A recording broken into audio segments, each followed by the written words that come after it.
Ladies and gentlemen, please welcome Governor Christie. Good to see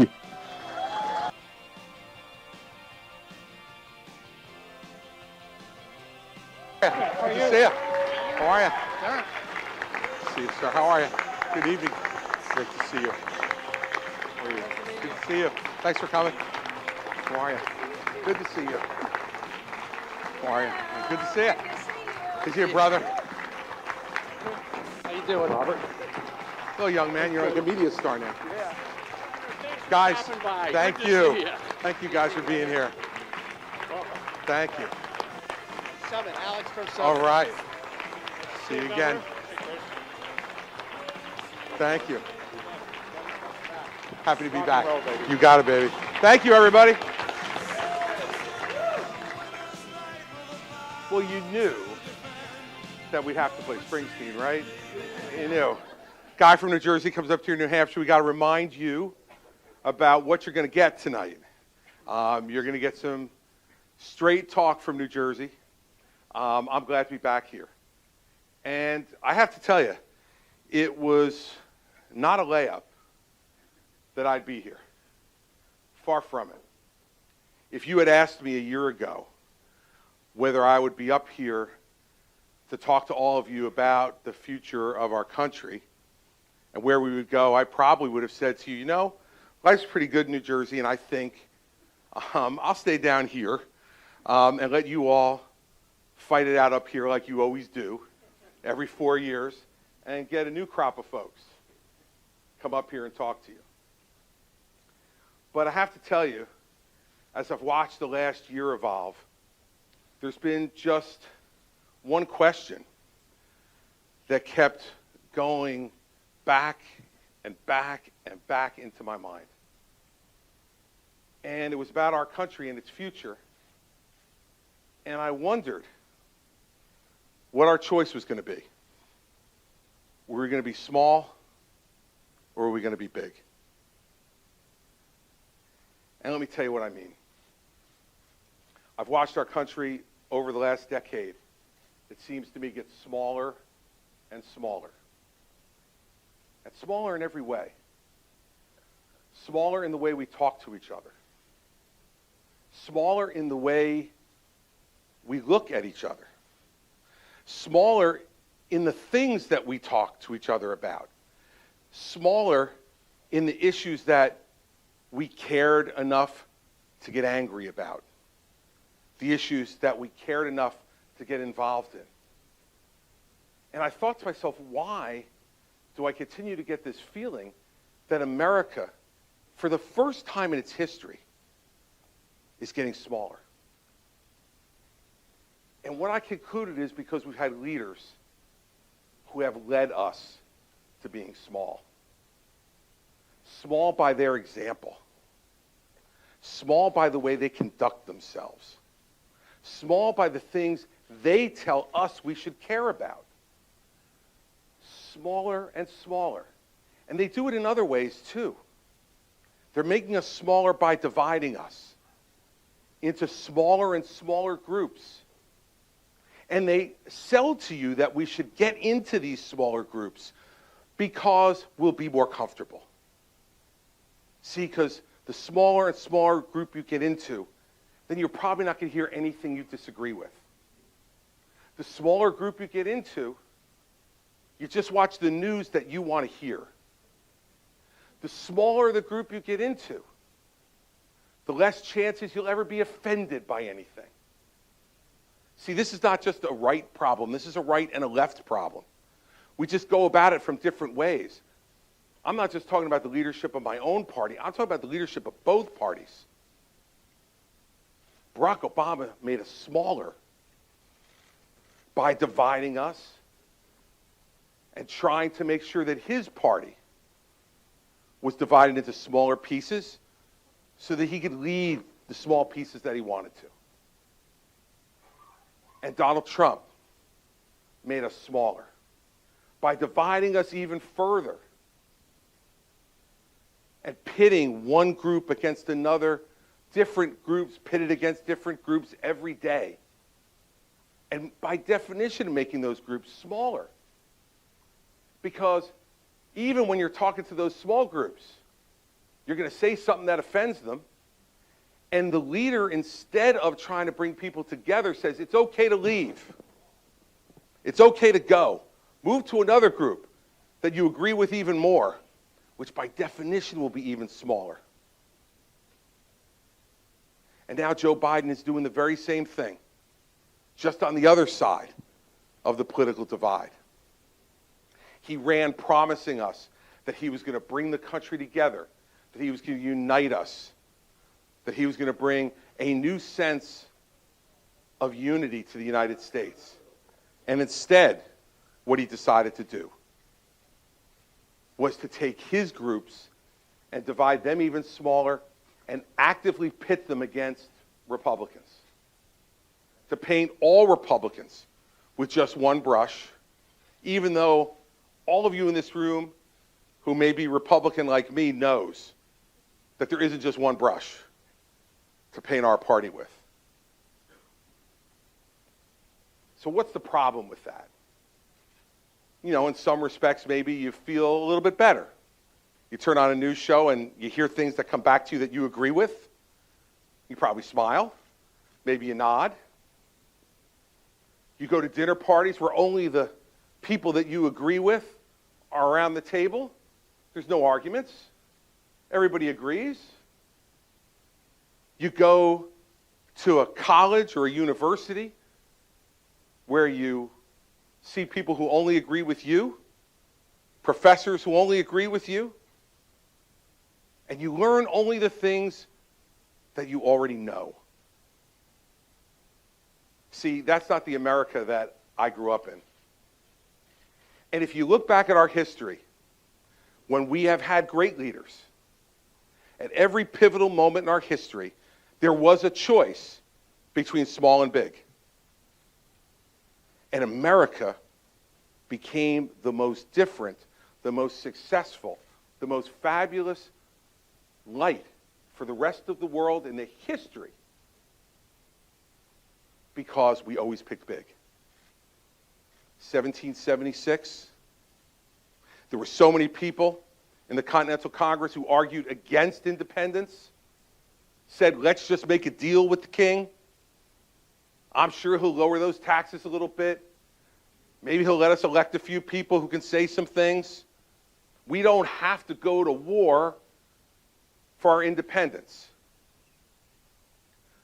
But thank God for all of us who are sitting here right now that George Washington and John Adams and Thomas Jefferson and Benjamin Franklin and Alexander Hamilton and Benjamin Rush said no.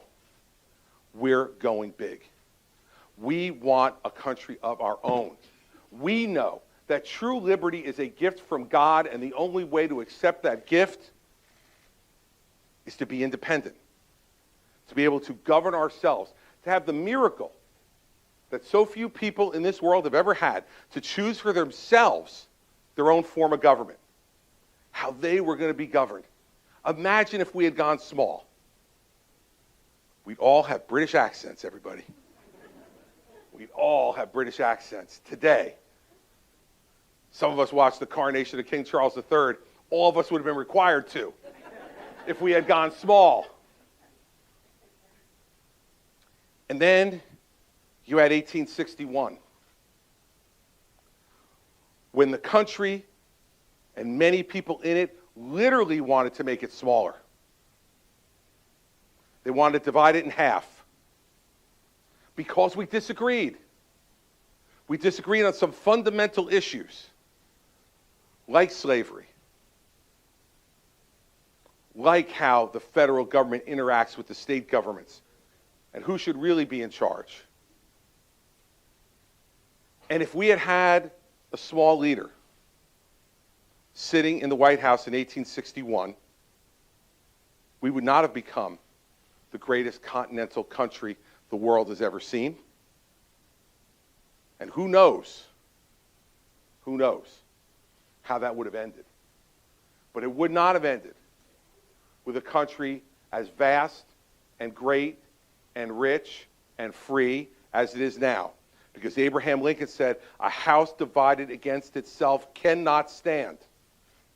And he knew when he said it that he was going to cause the death of citizens all throughout this country. The greatest loss of life in any American war, the Civil War, when we killed each other. But Lincoln knew that in the choice between a smaller America and a bigger America, that any sacrifice was worth it to make America bigger. He made that choice, and he gave his life for that choice. That's a great leader.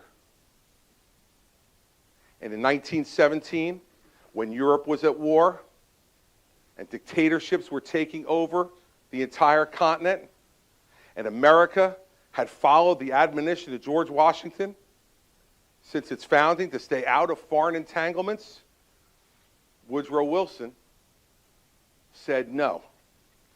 If America allows Europe to go under dictatorship, we will be next.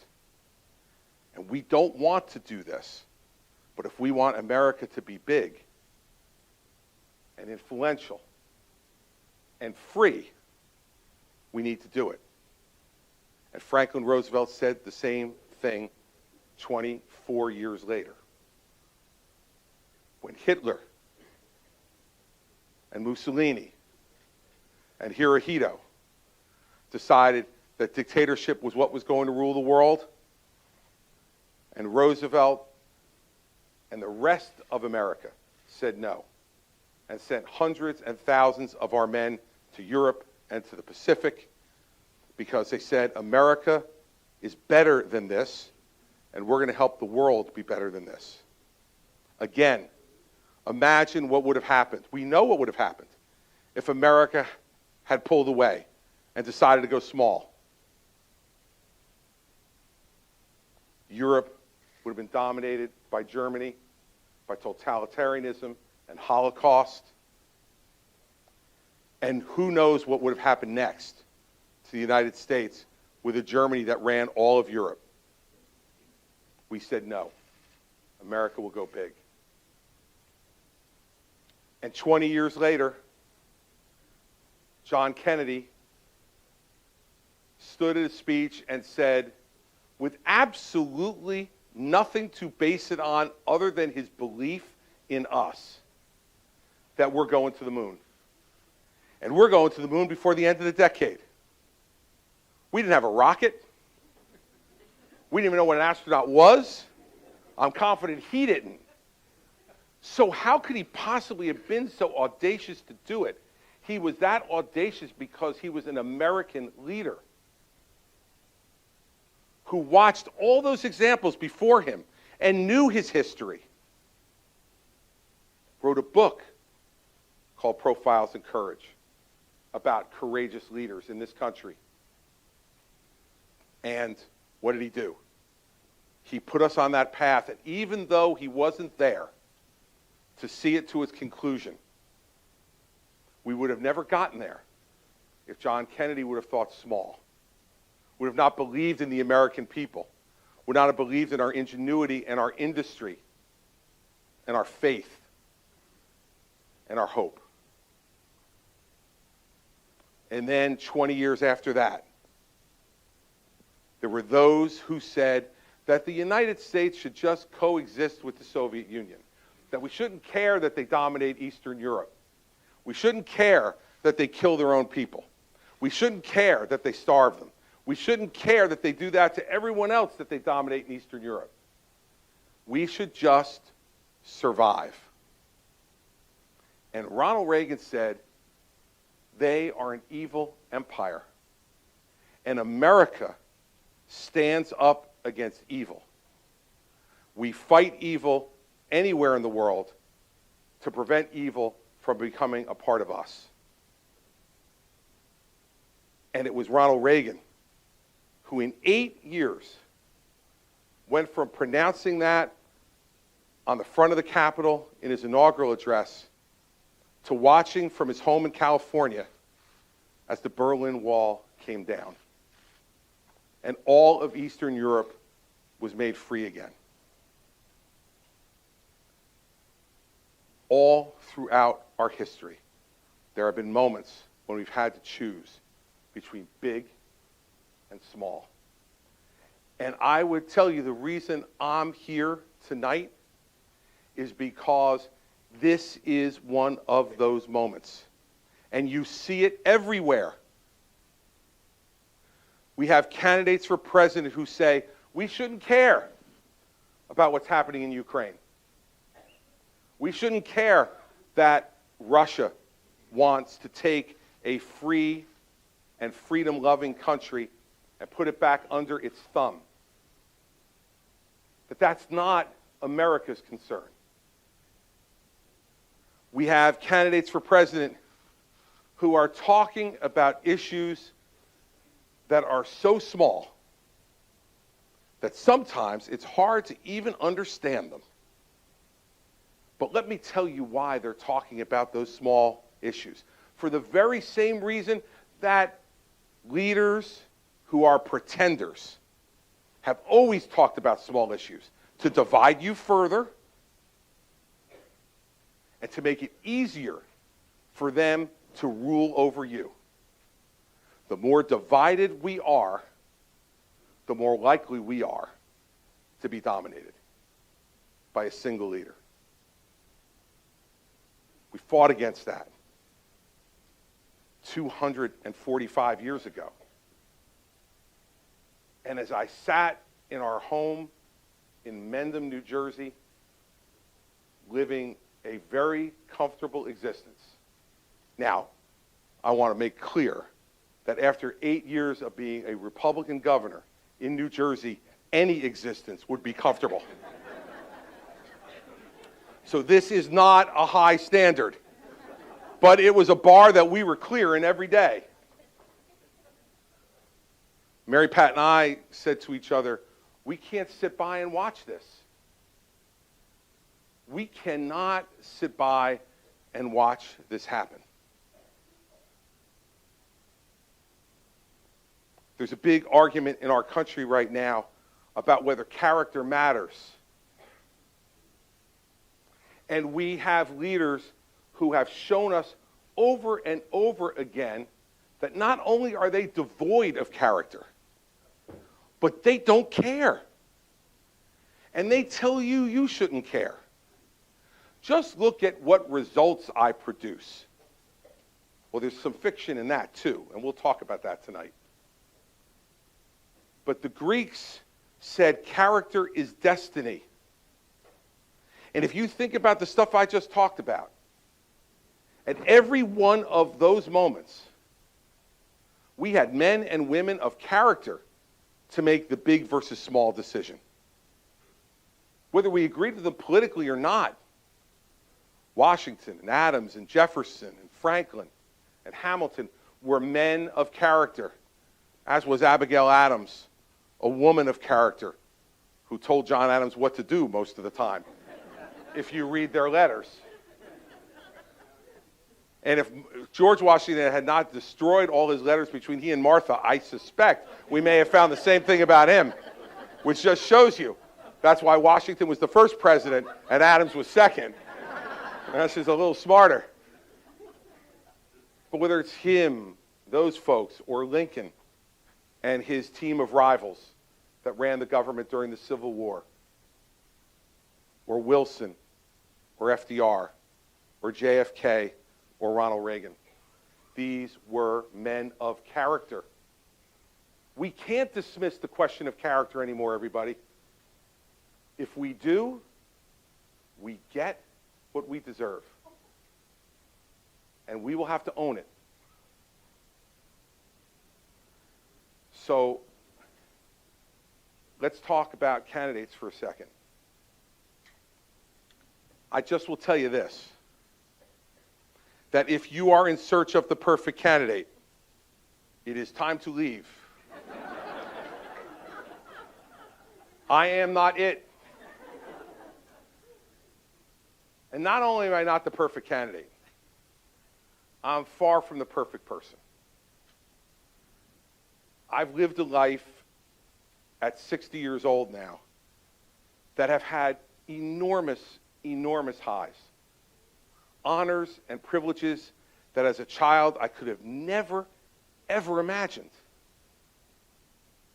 Meeting the Queen of England, traveling around the world to meet leaders of heads of state in the Middle East and in Europe, to have the opportunity to lead my state through the worst natural disaster that it ever had, and have people come up to me during Hurricane Sandy when I would see them, and they would say to me, "Thank God you haven't forgotten us." Those moments that you had become that significant in those people's lives, that they believed that you could get them out of the worst moment of their lives, is the highest high you could ever have as a public official. And I've had them. But I also have made mistakes. I've made judgments at times that were wrong. And I've trusted people I shouldn't have trusted. And it resulted in me being, at one point in my career, admitting that I was publicly embarrassed and humiliated by the things that had happened on my watch. And those are days when you wonder whether it was worth it to do this. But I will tell you, there's never been a day where those great moments are the thing that got me out of bed, or those horrible moments were something that kept me in. What got me out of bed every day was that in public leadership in this country, you have a chance to do something great every day. You give men like me a chance to do something great every day. And that's what gets me out of bed. That's what got me out of bed for those years on the good days and the bad days. And when I made those mistakes, I admitted them. See, because I think what true leaders do is not try to pretend to you that we're perfect, because we're human just like you. Because in our country, in our democracy, we are no better and no worse than any of you. We are you. We are you. And if your leaders are not willing to admit to you that they're fallible, that they make mistakes, that they hurt like you, that they bleed like you, and that they suffer disappointments and letdowns, beware. Beware of the leader in this country who you have handed leadership to, who has never made a mistake, who has never done anything wrong, who when something goes wrong, it's always someone else's fault, and who has never lost. I've lost. You people did that to me in 2016. All of you. And I have two of my children here tonight who remind me of that all the time. They said, "You're going back to New Hampshire?" They beat you. But beware of the leader who won't admit any of those shortcomings. Because you know what the problem is with a leader like that? A leader like that thinks America's greatness resides in the mirror he's looking at. I believe that America's greatness resides out there, among all of you. And that any of us who get the opportunity to serve are merely temporary stewards of that greatness, who just want an opportunity to make it a little bit greater. And if you can't admit to the people you want to lead that you're not going to be perfect, and if you decide that the people who you ask to come with you to lead will always be the ones who are blamed when anything goes wrong, that they'll be called names, that they'll be dismissed, and that after they leave your service, they're nothing but idiots, beware. Because that leader not only will not serve you, they will not be able to find anybody who will serve them. And a lonely, self-consumed, self-serving mirror hog is not a leader. And so now we have pretenders all around us who want to tell you, pick me, because I'm kind of like what you picked before, but not quite as crazy. But I don't want to say his name, because for these other pretenders, he is, for those of you who read the Harry Potter books, like Voldemort. He is he who shall not be named. Well, let me be clear, in case I have not been already. The person I am talking about, who is obsessed with the mirror, who never admits a mistake, who never admits a fault, and who always finds someone else and something else to blame for whatever goes wrong, but finds every reason to take credit for anything that goes right, is Donald Trump. And if we don't have that conversation with you, we don't deserve to ask for your vote. We don't deserve the mantle of leadership. We don't deserve to have you think of us as people worthy of leadership. I'm going to end with this.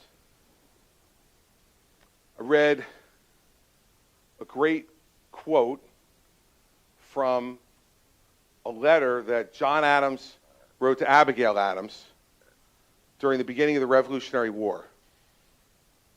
She asked him in a letter to him, what did he think was going to happen? Were we going to win? And his response to her was, I can't guarantee success in this war, but I can guarantee something better, that we deserve it. So I'll say to you tonight that I can't guarantee you success in what I'm about to do. But I guarantee you that at the end of it, you will have no doubt in your mind who I am and what I stand for and whether I deserve it. So that's why I came back to St. Anselm's, and that's why I came back to Manchester, and that's why I came back to New Hampshire to tell all of you that I intend to seek the Republican nomination for President of the United States in 2024, and I want your support.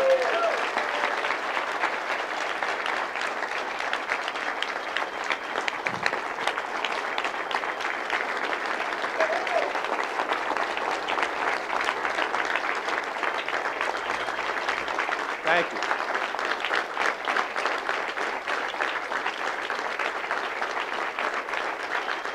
All right.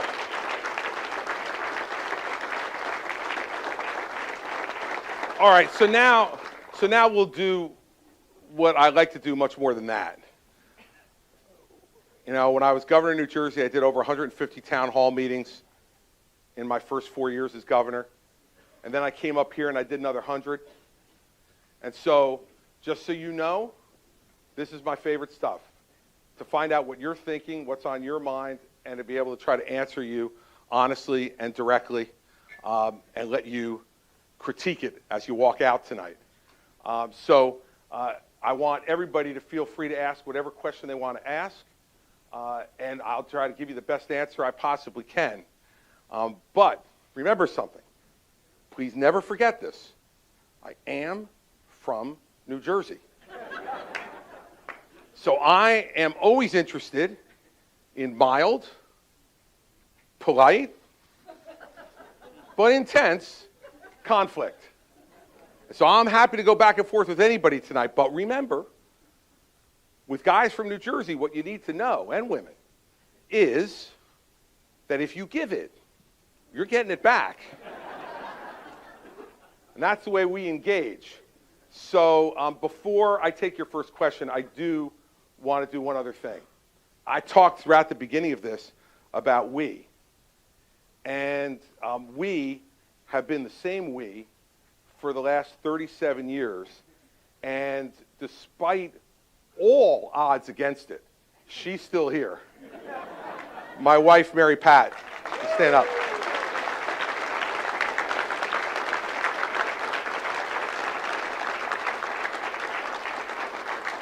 Now, for all of you who have more than one child, we have 4.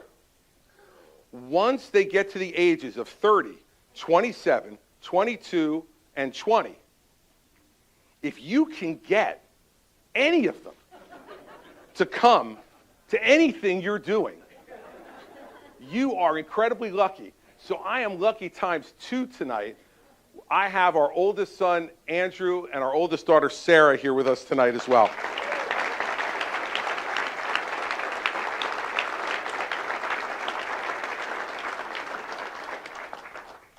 And I'll tell you, besides being asked about Mary Pat, the second person I get asked about all the time when I come back up here, because apparently he made such an impression when he came up here 8 years ago at the age of 82 to go door to door.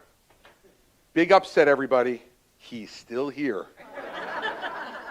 And he will still be going door to door, I suspect, here in New Hampshire. So get ready for this guy, my amazing 90-year-old father, to come knock on your door, and you can't say no once he gets to 90. So, Dad, Bill Christie, thanks for being here tonight.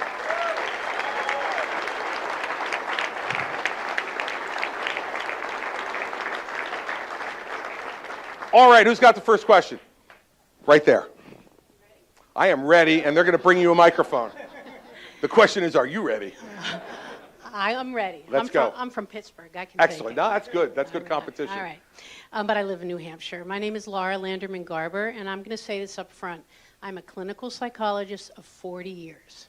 All right? So given that, I want to read this because I want to get it right. It seems to me that our amazing nation has actually been traumatized by all the divisive screaming, yelling, that has been happening in politics and in elections. I would say, as a psychologist, that we've been traumatized as a nation. I want to know how you're going to take that to the White House. You have a forceful, I'll call it strong, approach to things. Look at him, he raises his eyebrows. I can do that too. So can you address that now? Yeah. What are we going to do? We're in trouble. Yeah, we are. And I think it's a great question, and I think you're right that trauma has been thrust on our country in a number of different ways.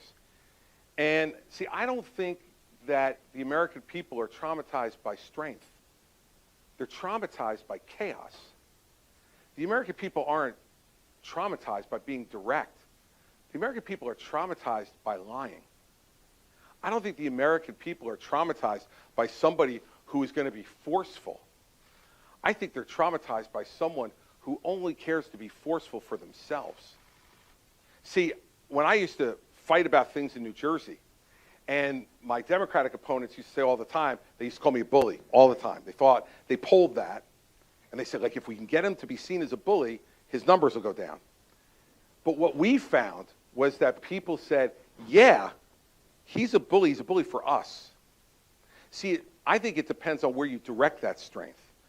If you direct that strength to aggrandize yourself, if you direct that chaos to aggrandize yourself, if you direct the anger to benefit yourself, well, then you're traumatizing a nation.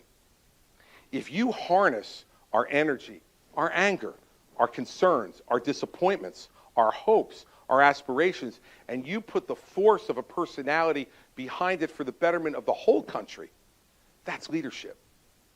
And so I don't think we need some weak person in the White House who will be mealy-mouthed and not speak and not lead. I think we got that already. Okay? We have that now. And look, I've known Joe Biden for 40 years. I went to the University of Delaware. I was the president of the student body there when he was a United States Senator. He's a nice guy. I've known him for 40 years. He's a nice man. He is out of his depth because he's not the guy he used to be. And I'm going to be honest with all of us. We know this. I know it for me, and there's lots of people in this audience that know it. Father Time always wins. He always wins. And he's not what he used to be. So we don't need someone timid, quiet, who's not speaking to us regularly in the White House. But by the same token, we don't need someone whose entire life is defined by never admitting you're wrong, never admitting you made a mistake. And when the mistakes happen, by definition, you have to traumatize somebody else because you can't take the blame on yourself. And that's why I talked to you about what I did near the end of my talk. I've made mistakes. I've made bad judgments. I'm human. But none of my mistakes, none of my judgments were ever meant to aggrandize me. They were a decision that I made about a public policy that was wrong, or a judgment I made about a person that turned out to be wrong. And what I always would say is, even if I'm not directly responsible, I'm accountable because I'm the leader. And what we need is someone who's going to be strong and accountable. And someone who's going to look at this country and say, you're not perfect, I'm not perfect, but we are better than any place else in the world, and we better get back to aspiring to that rather than worrying about dividing each other into groups that we agree with all the time. So I agree with you that traumas happen, but I don't think it's strength. That's faux strength. That is faux strength that's built out of an absolute lack of confidence. And it's damaging to everyone, starting with the person who's doing it who can't see it or didn't care to, and to everybody else who that person's supposed to be leading. And that's why we're in the traumatic situation we're in now, because we've gone from chaos and constant yelling, screaming, blaming to now quiet. And the divisions now are happening more quietly, but they're still happening. So that's the way I would consider leading now, which is to show your strength, but to show your humanity. And to let people know that I know I'm not always going to be right. I know I'm not. But what you're going to know about me is that every day, I'm not only trying to be right, I'm trying to be right for you. Thank you.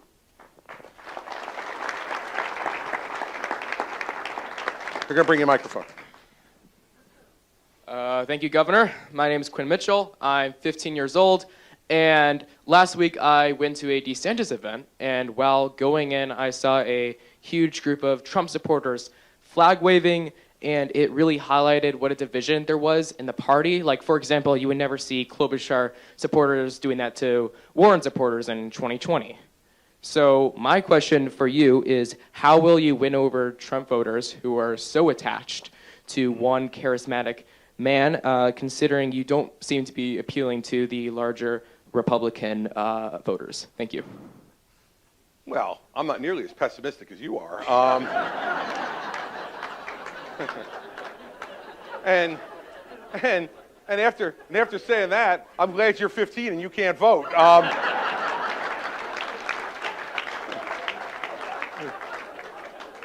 But despite that, in 3 years you will be voting. And I intend to seek your vote for my re-election as president in 2028. So we'll start right now. Look, there is no such thing as Trump voters. He doesn't own them. He didn't take title to them. They're not one of his buildings. They're not one of his failed casinos in New Jersey, okay? They're not that wreck he's got in Las Vegas, okay? He doesn't own them. They voted for him. By the way, I voted for him twice, okay? Am I a Trump voter then? Hell no, man, okay? Elections in the United States of America are not about anything other than a choice. I tried to explain this one time when Mary Pat and I had the opportunity to go over to Great Britain and to visit with Prime Minister Cameron at 10 Downing Street. And he was getting ready to start his re-election campaign. Now, in Great Britain, they do this in an incredibly civilized way. Their entire election is 48 days. you're not allowed legally to campaign before 48 days before the election. You can only campaign in those 48 days, and there's election. He looked at me, and he came in, Mary Powell, remember, he came in having come off the treadmill. And he was like, and I'm like dressed like this. I'm like, I'm meeting the prime minister. And he comes literally in gym shorts and a sweaty T-shirt. And he's like, sorry, but the campaign's going to start soon. I have to be working out. I'm like, no problem, Mr. Prime Minister. He said to me, explain your country to me. You guys are already doing this. It was 2015, in the early part of 2015. He said, how do you do this? I hate doing it for 48 days. How are you going to do it for a year and a half? And I said, remember this about the American political system, everybody. In America, we don't get to vote for who we want to vote for. We get to vote for who's left. We get to vote for who's left. Okay, so Trump voters are Trump voters in 2016 when their choice was among 17 of us, and then when it was Trump or Hillary Clinton. A Trump voter in 2020 in the Republican Party, he had no competition. So who else were they supposed to vote for? They either vote for him or they stay home. And then in the fall, you were a Trump voter or a Biden voter, and Joe Biden won the election. So I don't understand this concept of Trump voters. Yeah, they had people outside waving flags on me too tonight. Let me tell you something. For a guy from New Jersey, it's like being home, baby. It's like being home. Like, if I would walk up to a town hall in New Jersey and there were no protesters, I was like, get me the hell out of here. I am not going to be able to stay awake during this thing. Look, this is a contact sport. And the way I'm going to appeal to any voter in New Hampshire is to do what I just did and make the case I can make. And if someone in here was a Trump voter 4 years ago, maybe this time they say, let me give this guy a shot. Or let me give one of the other candidates a try. I don't think he owns them. He thinks he owns them. He thinks he owns them. Okay? But let me guarantee you something. He thought he owned the general electorate after 2016. And what did they show him in 2020? Not so fast. Not so fast. So, I don't have a specific strategy. I'm going to be myself. I got advice from one of President Trump's former chiefs of staff. I said, I'm thinking about doing this. What do you think? And he said to me, for you, be yourself.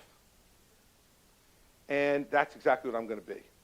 And like Adam said to Abigail, I can't guarantee success in the war, but I can guarantee something better that will deserve it. I'm going to give you a campaign that by the end of this, you're going to say, whether you would decide to vote for me or not, if you could, and I still have hope for you, you're going to say, he made me think. He made me think. And that's the first step towards getting somebody's respect. And I want you to think about the last time Donald Trump made you think. He sure has. Yes, sir, right there. Yep. Governor, is it me? Governor Christie. It was him. I'll get to you next. Governor Christie, Kurt Wright from Burlington, Vermont, so we've got our own problems there. Yeah, Kurt, you do. But I want to let you know, because I'm from Burlington, it wasn't my fault. All right. But let's talk some policy. Governor Christie, we just had the debt ceiling deal in Washington, and a lot of people on the farther right didn't like the deal, and a lot of people on the farther left didn't seem to like the deal. And Governor DeSantis also seems to have trashed the deal. I haven't heard so much from Donald Trump yet, I don't think about it, but I'd like to hear what your thoughts were on the debt ceiling deal. Do you think Kevin McCarthy got enough? What do you think of that deal?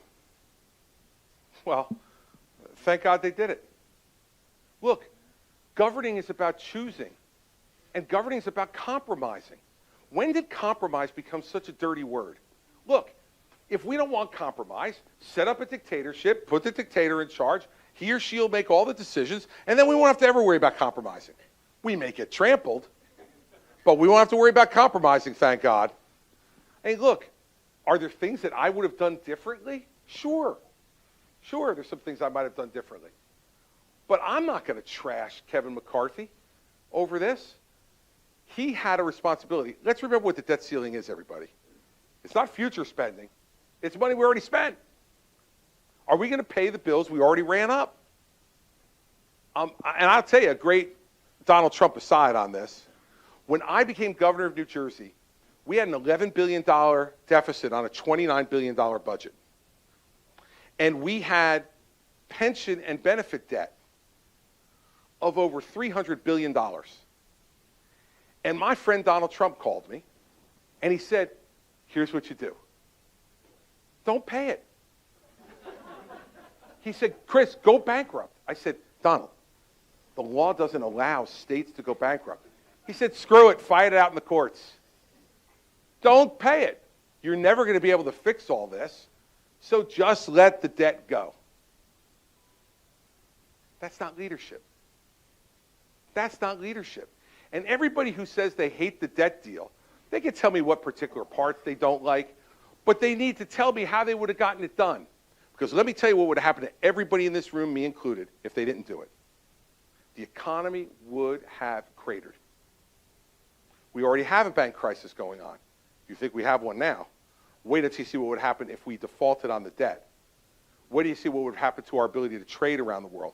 Look at what would have happened to your 401ks and your IRAs and your college funds for your kids. It would have been a disaster. So governing is choosing. And see, I think Governor DeSantis doesn't like it because Governor DeSantis never had to compromise.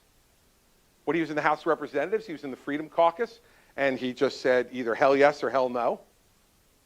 And as governor of Florida, he had a Republican legislature who would do whatever he wanted. So you never have to compromise. I had a Democratic legislature for 8 years. Every hour of 8 years. Every minute of 8 years. And I had to make a fundamental decision. Is on a particular issue 60% enough? Is 70% enough? Can I live with 40% this time in order to get something done and move the ball down the field? And by the way, that's how we capped property taxes at 2% in New Jersey. That had averaged 7% increase for the 10 years before I was governor. That's how we saved $150 billion on our pension and health benefits system because I compromised with the Democrats. Would I have liked to fix the whole $300 million problem? I would have. But guess what? I retired half of the problem. Is that a failure? Under that definition, it is. So look, I'm not going to be one of those guys, if I become president of the United States, who is going to go in and say, my way or the highway, it's got to be what I want every day, and if it's not, I'm going back to the Oval Office, holding my breath, and ignoring you. Now, you all know me. Doesn't mean I'm not going to fight. I'm going to fight every day until the minute I think we've reached the time where compromise isn't going to happen. But that's how you negotiate. Like, you know, if you went into your boss and you said, I'd like a 10% raise. And your boss said, oh, I don't really think we can do that. I can only do 2%. And you said, okay, goodbye. And you walked out. And you didn't fight. Well, you ain't going to get 2%. But if you said, well, I don't know, about 2 is just much too low. Would you maybe get to 7? And then the boss comes back and says, well, I might be able to get to 4. Man, you know what I'm seeing? Here comes 6, baby. I'm getting 6. And you have tripled what the boss originally offered you. Under the definition of some people on the left wing of the Republican or the Democratic Party and some of the people on our party, that's a loss. Not to me. So I'm going to criticize Kevin McCarthy. I wasn't in the negotiations. I can't tell whether he could have squeezed a little more out or whether he had reached the end. But what I do know is he knew that if he failed, that the American economy would fail. Yes, he did. He said we should default. And that's why I told the story. It's not news, baby. He told me to default in 2010. And when I said to him, I can't do it, it's against the law, he said, fight it in the courts. I said, we lose. And he'd go, oh, for God's sake, Chris, don't be stupid, just default. Now look, that's not leadership, everybody. It's just not. And when he was just a developer at Trump Tower in New York City calling and giving me advice, who cares? He's one of thousands of people who would give me advice, and it's my job to decide. But when you put him in the chair to decide, and you know that's what he thinks, get ready. Get ready for bad things to happen. And that's what happened.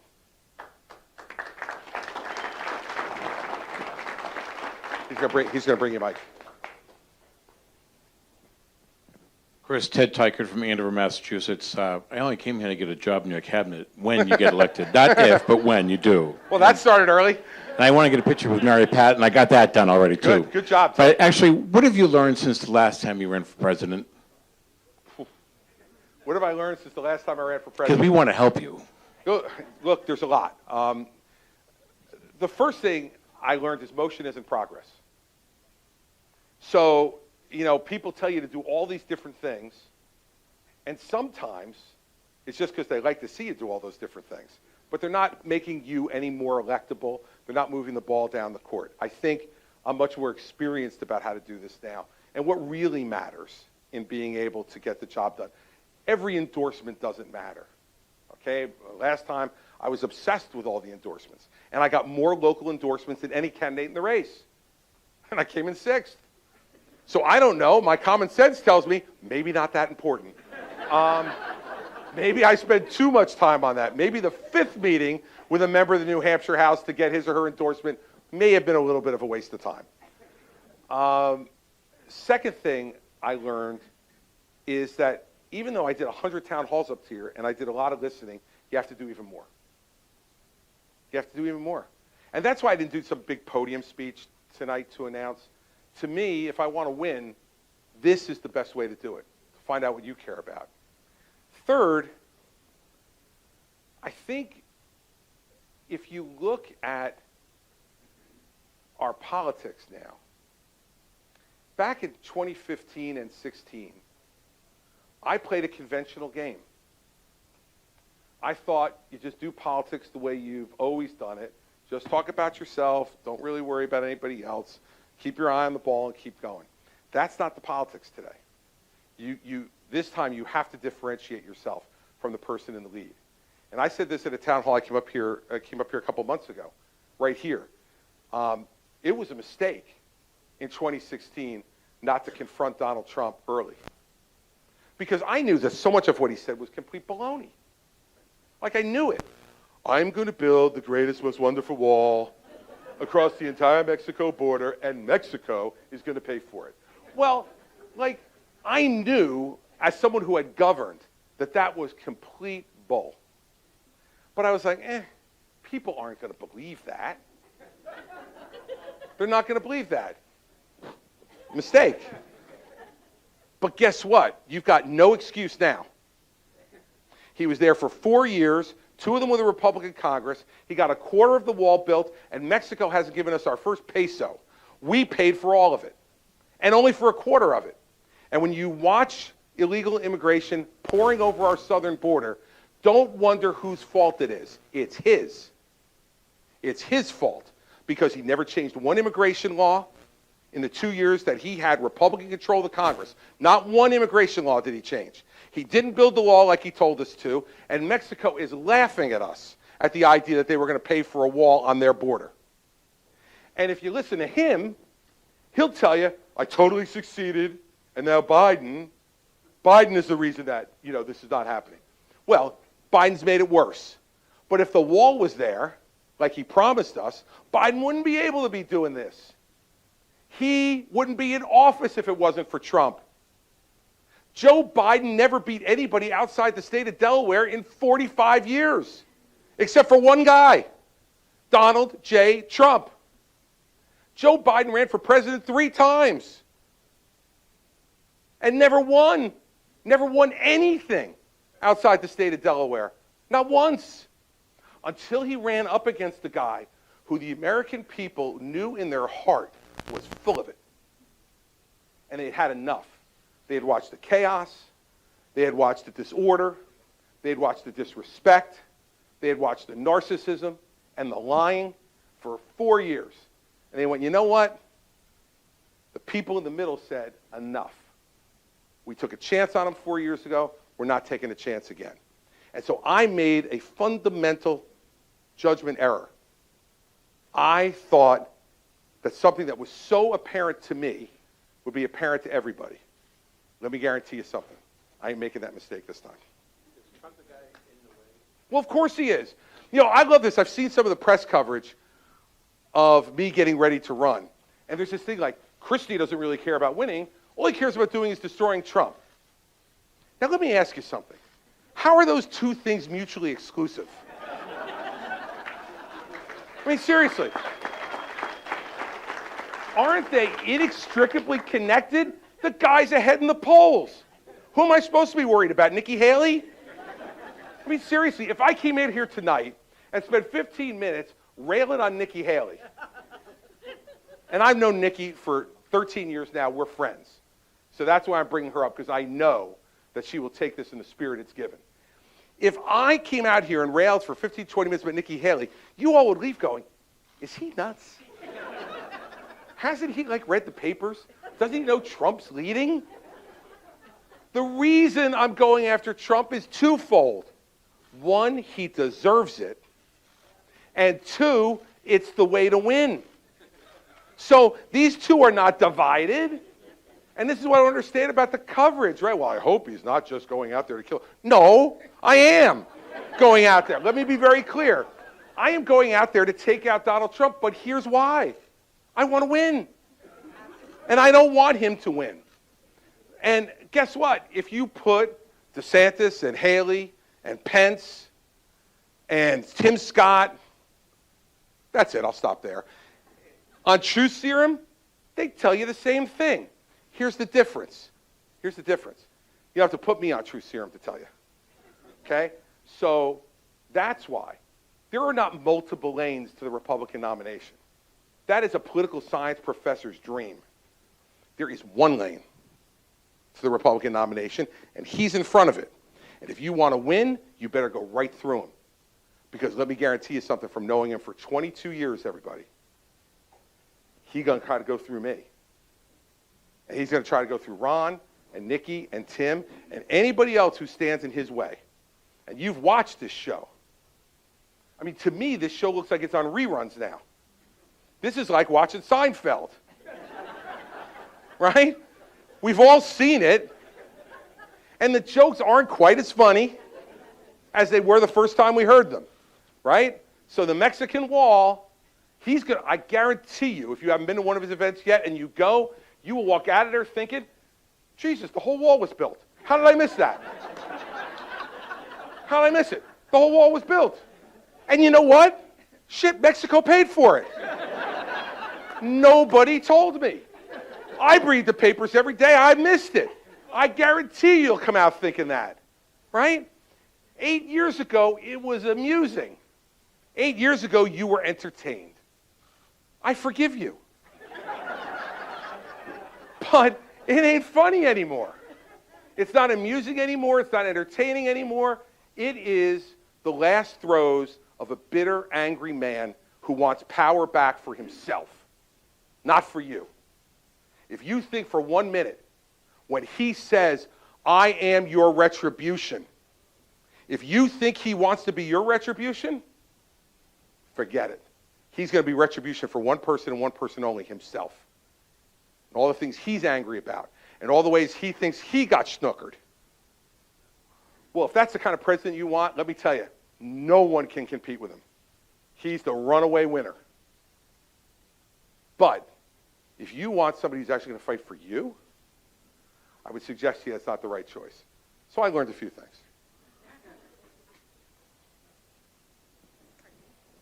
Hi, Governor Christie. Hello so there. My name's Anya, and I apologize, I am of voting age. So I just wanted to ask, you spent a lot of time tonight talking about freedom as an American value and these amazing past people in our history that have fought for freedom and fought for our rights. And I'm wondering if you could talk about your opinion on the Dobbs Supreme Court decision and the future of reproductive justice and abortion access for women in America, and if you support all of our freedoms or maybe just freedoms for a choice view.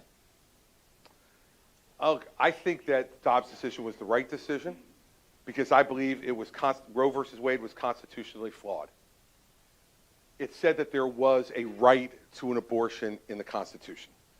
And look, I'm a lawyer. I plead guilty. I'm a recovering lawyer, but nonetheless a lawyer. It's not there. And so I think what Dobbs did was exactly what it should have done, which is to say it's not in the Constitution, and as a result, we send this back to the states for them to decide.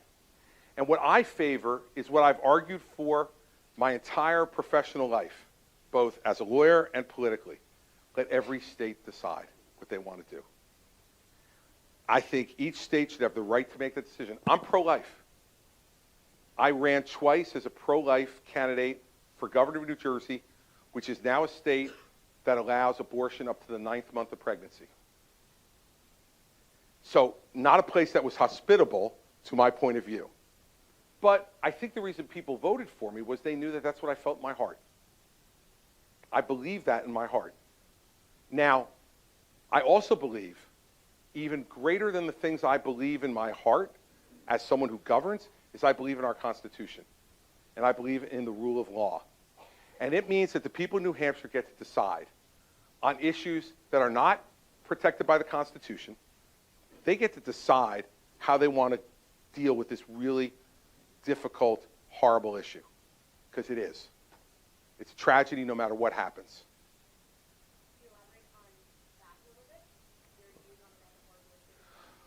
Look, because I think that when there's an unwanted pregnancy, that is something that is tragic for the person and people that are going through it. I think, when you have someone and get them pregnant or they become pregnant, that should be a moment of joy. You're bringing life into the world. But when it's an unwanted, unplanned pregnancy for some people, it doesn't become that. That's what I mean on that side. And on the other side, I think any taking of a life like that, of an innocent life, is wrong and it's a tragedy. And so here we are in this horrible situation of having to make choice. But you know what? No one ever said this was going to be easy. Governing ourselves is not easy.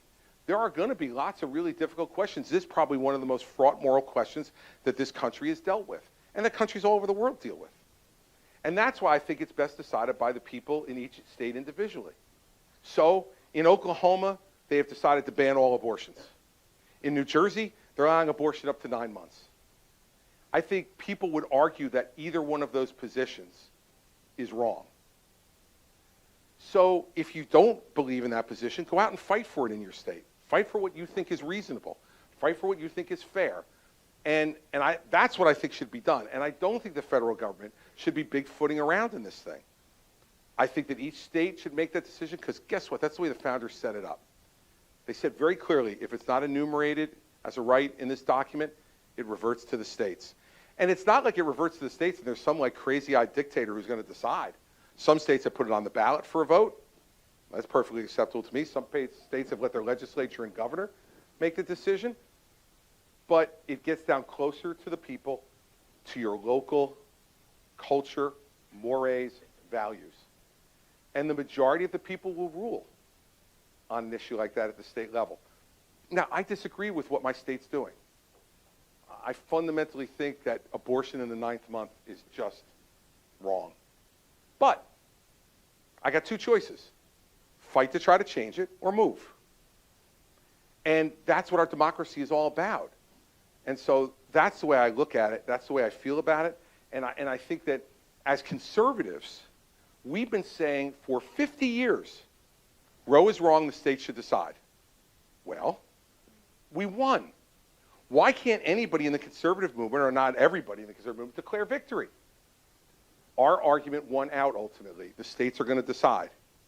And so now there's other people who want to impose their will from the federal government. I think that unless you can get 60 United States senators and a majority of the House of Representatives and a president of the United States to agree on it, which I think is unlikely, we should allow the states to make their decisions, let them decide what to do.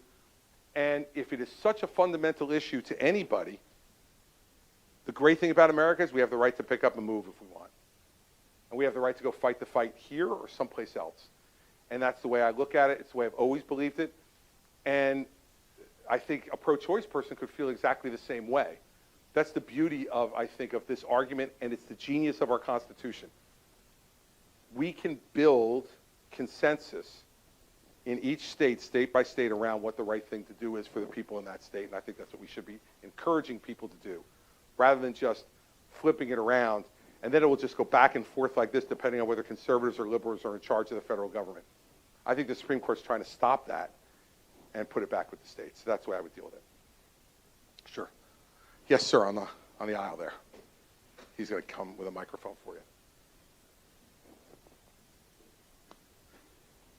Thank you, Governor. Welcome back to St. Anselm. I'm an alum. My name's Steve Monier.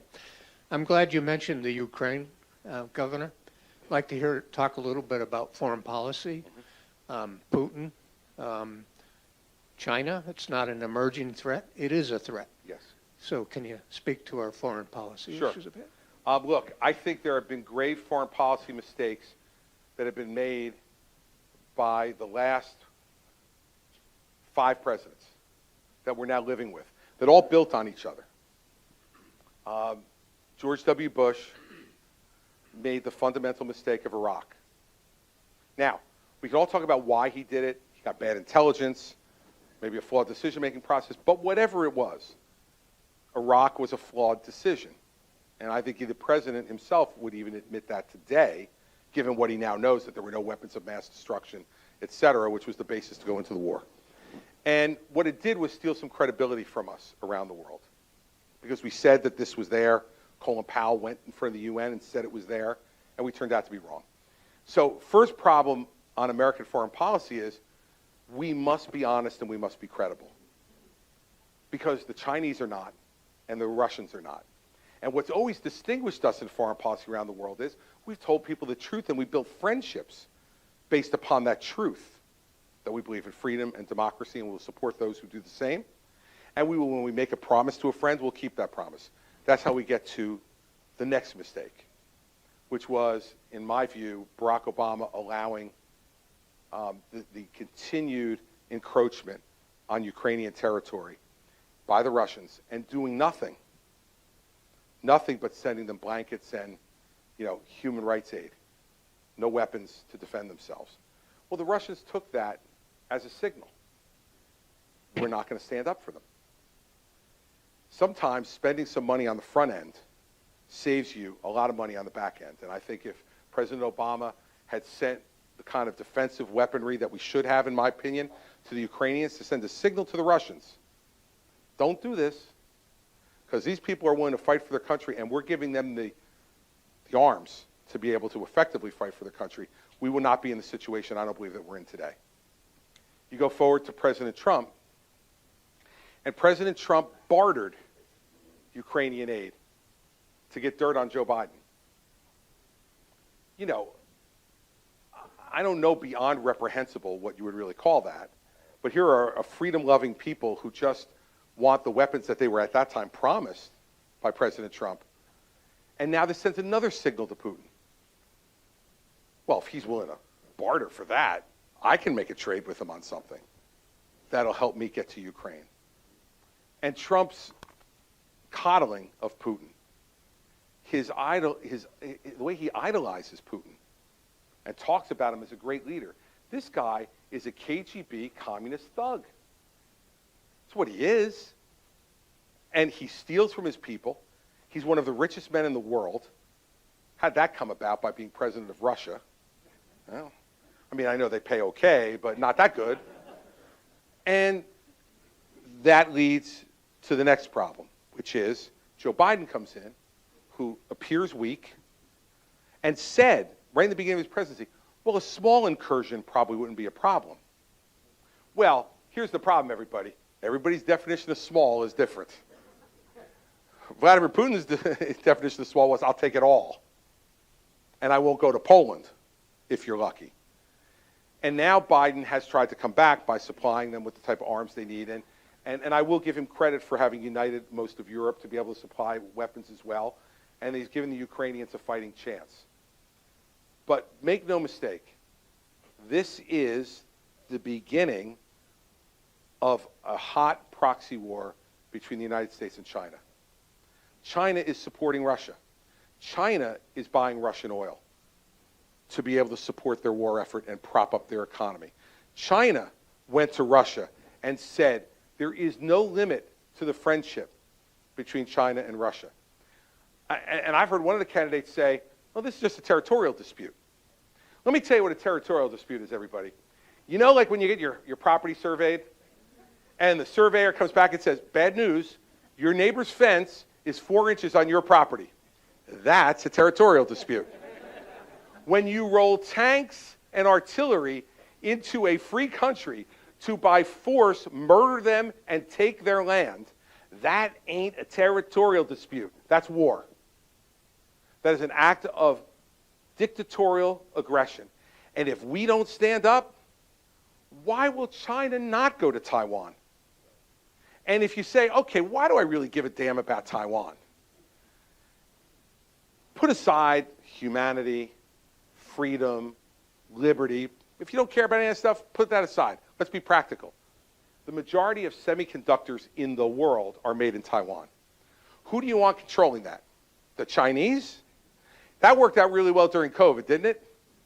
When the Chinese were controlling the majority of, personal protective gear, and we had to be on a knee begging the Chinese to give us things to protect ourselves during COVID.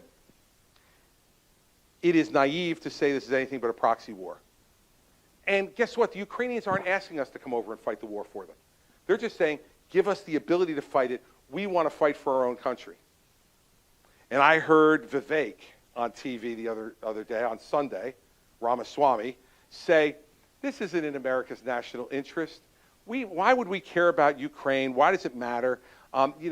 He, Donald Trump, Ron DeSantis, all saying the same things. They are the modern-day Neville Chamberlains. Why should we worry about Hitler? He'll stop at some point. And if you don't think Putin is as bad as Hitler, you're wrong. Because Putin kills his own people in his own country based on their religious views, based on their political views, based on anything that disagrees with him. We may not call it a Holocaust, but it's gone on in Russia for a very long time. And so what are we going to stand up for and believe in? The second part of it on a foreign policy basis is this. America's greatness, in part, comes from our friendships. We have more friends around the world than any country has now or has ever had. And the bases of those friendships are, we say, we're going to help you when you're in a jam. We want you to trade with us. We want you to work with us on your form of government, on the way you act with other governments around the world. And we've never had to bribe outright anybody to be our friend. The Chinese, on the other hand, have to bribe anybody to be their friends. The Russians have to bribe anybody because when you look at their government, you know what you say? I'll take the money, but not the government. Thank you. I don't want Xi Jinping telling me what to do. Well, if that's the case, we are giving it away. Now, I love the phrase America first. Is there anybody in this room who is against America first? Anybody? Neither am I. I'm not like, no, I'm for Luxembourg. I'd like Luxembourg to be first, Belgium second, we'd be a comfortable bronze medal. Let's be third. It's a ridiculous statement. The question is, not if you want America to be first or not, it's how. How do we become first? And you have people in my party, our party, who are saying, fill the moat, pull up the drawbridge, and let's not worry about the rest of the world, everybody. We got plenty of problems here, and we got to fix these problems that we've got here, and we can't afford to engage with the world. Well, guess what? When we stop engaging with the world, we're no longer going to be the biggest economy in the world. We're not. They're going to trade with China. And then China's going to put the screws to us and say, hey, you want to continue to trade with us to another country? You can't trade with America anymore. Or you have to give all the best technology to us, not to the Americans. Foreign policy is complicated, very complicated. But in another sense, it's very simple. The more friends you have in a finite world, the better off you're going to be. And sometimes that friendship costs. It costs having to provide arms. It costs having to provide economic aid. It costs having to provide comfort to people who are in trouble. But America became the greatest country in the world, the greatest power in the world, because we were willing to engage. And we understood that the sacrifices we made in the process of that would end up with us, as I said in the beginning, being bigger, not smaller, being greater, not lesser. And so, if you want to know what my foreign policy look like, I'm not looking to send troops all over the world to fight. It would be a last resort for me. But I want to engage with every country who's willing to engage with us. I want to sit with every leader of goodwill, and I'll even sit with the ones of bad will. The conversation will just be a little different. And we need to be doing that. And the idea that we can allow this country to fill the moat and pull up the drawbridge, America first. We're all for America first. Let's stop it. This is, again, it's a TV show. America first, who's for it? Yeah, great, good. But have these policies led to us being first? I don't think so. You think we're better now around the world than we were 8 years ago? I don't.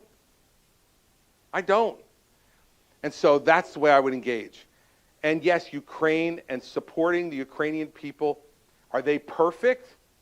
As I said in the beginning, none of us are. Are they making every decision like we want to make it? Do they run their government exactly the way we want? No. But same way American elections are choices, so are these. Do we want them or the Russians? I'll take the Ukrainians. I'll take the Ukrainians. And I think it's not that these choices are without cost, but to me, avoiding those choices have a much, much greater cost, both in the near term and in the long term. That's the way I deal with it.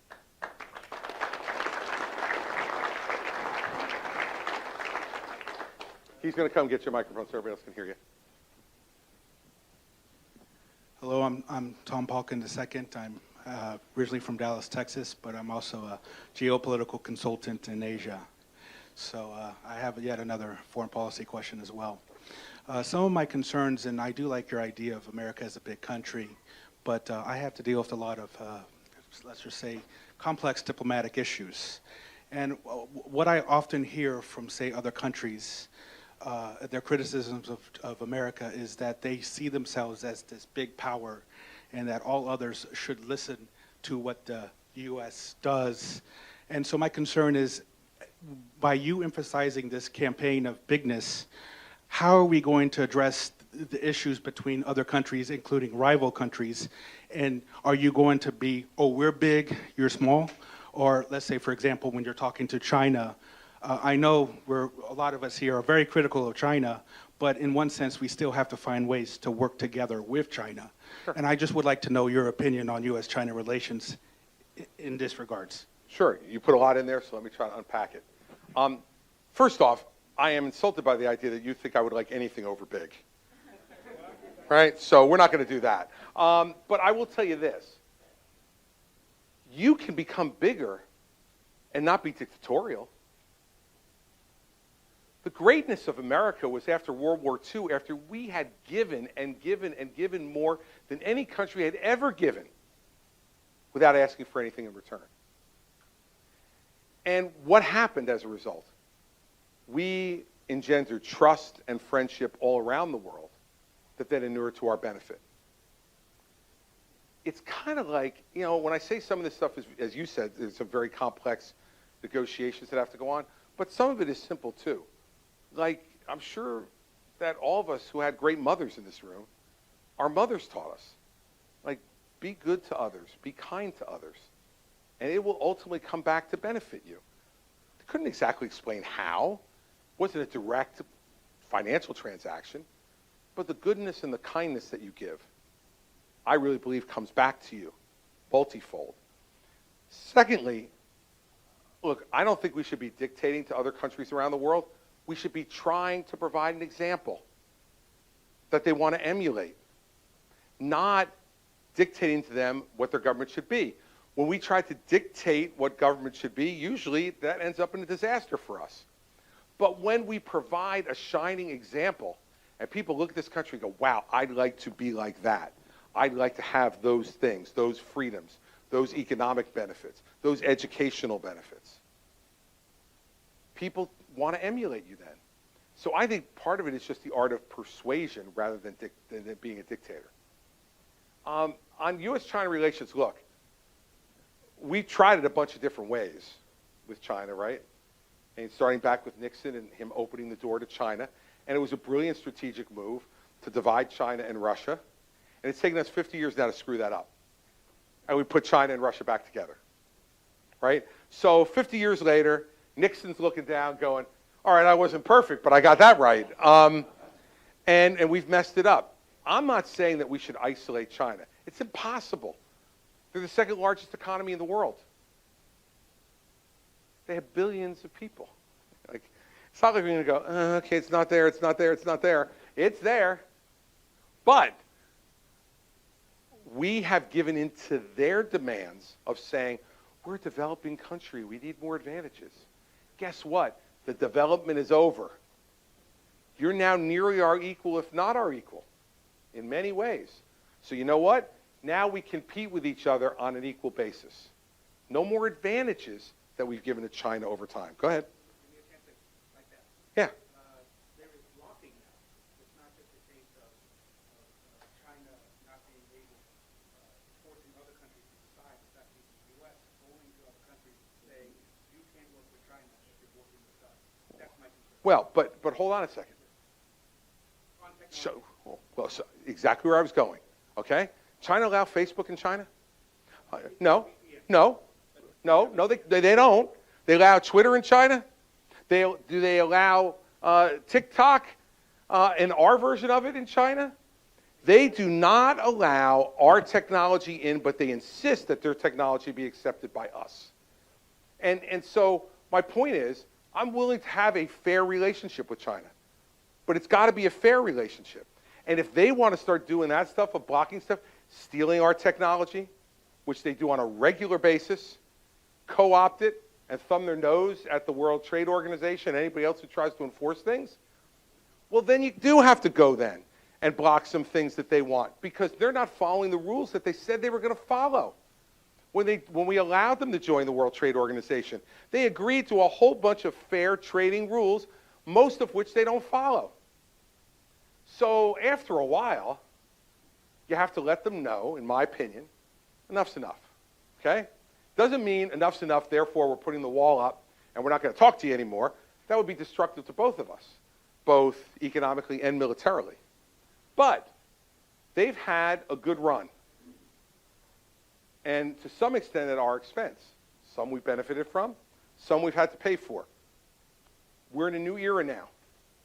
And when they go around and start playing the games that they're playing in foreign policy, building artificial islands in the South China Sea and claiming jurisdiction over them, messing around with our ships in both private sector ships and trading lanes and military ships like they did just last week, when they come to Brazil and stand next to the new president of Brazil and encourage him to denounce the United States in our hemisphere, okay, that's fine. You can play that game. But remember that we will play it back. We will play it back. And so, you know, my concern about this is that we have allowed, and in some extent in the beginning of the relationship for good reasons, to allow them to develop, we've allowed them to have advantages. It needs to stop, in my opinion, now. And we need to make this a level playing field. And then respect for our intellectual property and respect for theirs. Respect for our manufacturing and respect for theirs. Respect for their ability to trade and respect for ours. And we don't have that now. And that's my concern about it, because in the end, you're much less likely to go to war with someone who respects you. And we need to rebuild that respect with China in both directions, and then we'll be much less likely to go to war, in my view, if we do that. Yes, sir, right in the front.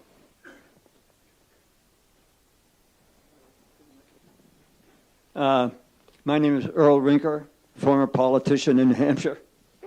There's going to be somewhere between a half a dozen and a dozen Republican candidates for president. 7 years ago, Donald Trump only needed 30% of the vote or whatever it was in order to walk away with enough primaries to be our candidate. What's going to change this year? Well, first off, there's going to be 9, it looks like now, with Governor Sununu's announcement that he's not going to run. And really, there's 7 right now, including me. And I think we got Mike Pence tomorrow, makes 8. And it looks like Doug Burgum, the governor of North Dakota, is getting in. Look at that guy, just shrugged his shoulders. I had somebody say to me recently, Doug Burgum's running for president, the governor of North Dakota. They don't know Doug Burgum in South Dakota. But everybody's got a right to run, and Doug's a nice guy, so he'll show up here soon. But let's start off with the fact that that's half of the number of candidates who were on the ballot in New Hampshire 7 years ago. So we've made some progress on the thing you're concerned about. Secondly, you don't know if all of us are going to still be here come February when you vote. You know, remember, Scott Walker was the front runner, and he left in September, right? So, you know, things change in this business, and you all have a way of making your voices heard even before you vote. So that's another part of it. But the last part of it is, I think we always make a mistake politically when we run the next election through the prism of the last one. Remember in 2015, at this point in the race, Donald Trump was at 4%. So when he mocks everybody who's in single digits, like, I love it. I'm like, yeah, like you. 7 years ago. I was ahead of him when he came into the race 7 years ago. I certainly never expected him to pass me, believe me. But this is not a static situation. 7 years ago, there was very little any of us could say about Donald Trump. He didn't have a record in public office. He made up his record in the private sector. Like, you would think the Trump organization was like, that he was like running Microsoft. He was running a family business that had about 70, 80 employees, real employees in the headquarters. Now, it was thousands if you count every greenskeeper and waitress and bartender, but he wasn't really managing those folks from day to day. He had made a lot of money in his life, inherited a lot, turned that inheritance into something bigger. Congratulations, that's really good. That's what everybody in America would like to do. But there wasn't a record for us to talk about. There is now, if we're willing to talk about it. Now, before tonight, I haven't heard one candidate for the Republican nomination talk frankly about his record. Not one.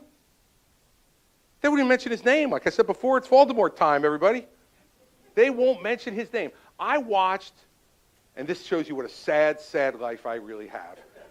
I watched large portions of the Joni Ernst roast and ride in Iowa. A sad, sad existence. But I watched parts of it, and I watched a little bit of every candidate. Not one of them mentioned his name.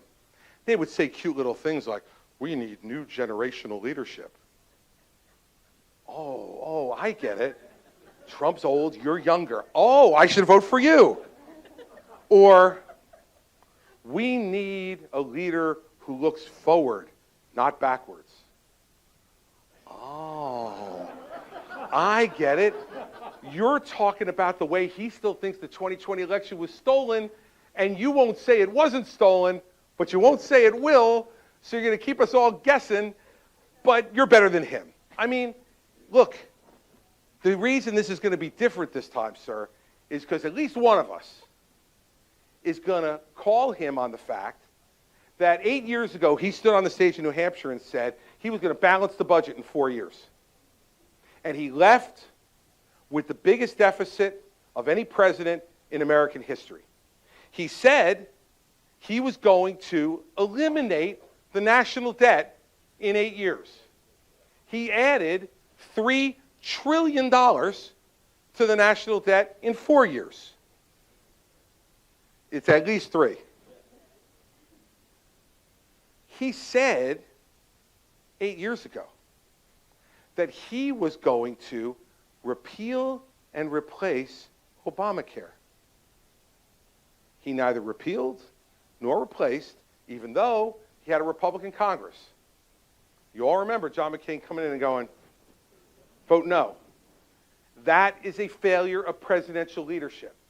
And why do you think John McCain voted no? Now look, John McCain is gone and we can't ask him anymore. And it very well be that John McCain, who's I found to be a pretty principled guy, really didn't believe in the bill. But I'll tell you something else that I know about John McCain. John McCain had a long memory. John McCain listened to Donald Trump beat him senseless day after day after day after day, starting with the beginning of his campaign when he said he wasn't a war hero because he got captured. Now, I would just suggest something on a human relations basis.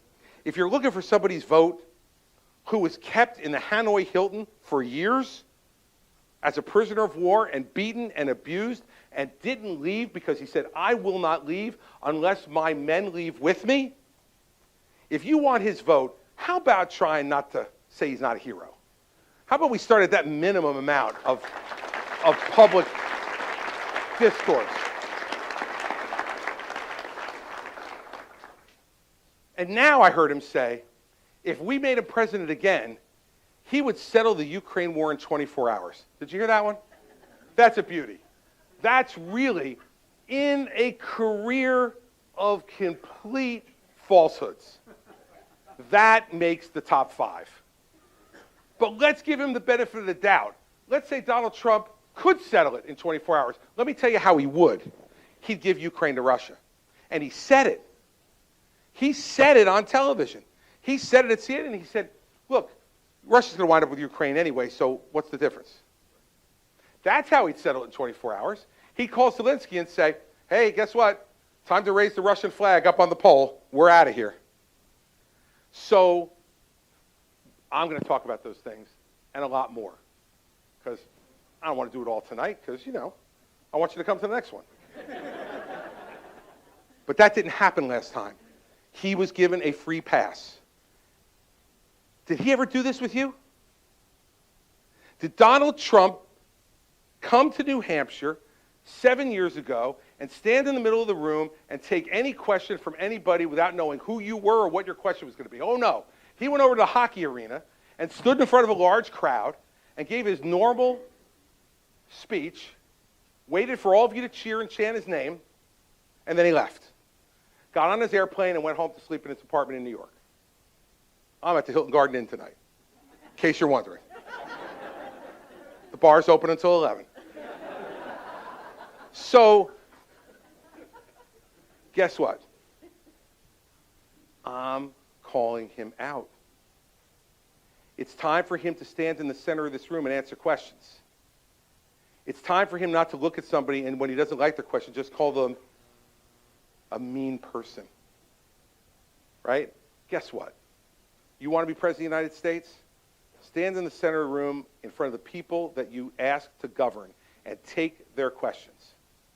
And if he's unwilling to do that, send him back to Mar-a-Lago. Plays golf every day anyway. Let him go back to playing golf. And by the way, that's one other promise. I'm glad I brought that up. Remember, I stood on the stage in 2016. He said, with all the problems America has, how can Barack Obama play 120 days of golf? How can he do it? I won't play one day of golf. I'll be so busy solving your problems that I won't play one day of golf. 265 days of golf in 4 years. Now look, I don't golf.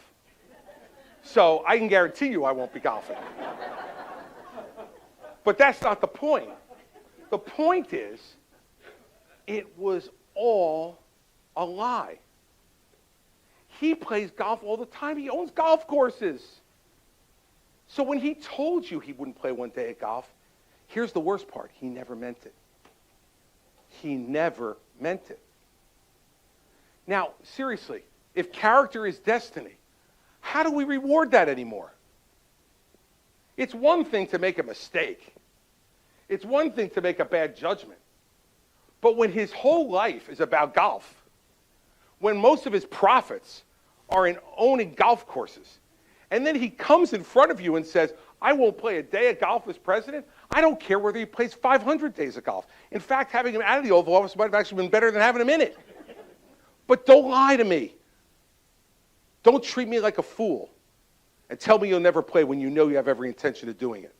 And by the way, making the Secret Service stay at your hotel and pay your hotel rates on the taxpayer's dime, too. Because let me tell you something, everybody. The grift from this family is breathtaking. It's breathtaking. Jared Kushner and Ivanka Kushner walk out of the White House and months later get $2 billion from the Saudis. $2 billion from the Saudis. You think it's because he's some kind of investing genius? Or do you think it's because he was sitting next to the President of the United States for 4 years doing favors for the Saudis? That's your money. That's your money he stole. And gave it to his family. You know what that makes us? A banana republic. That's what it makes us.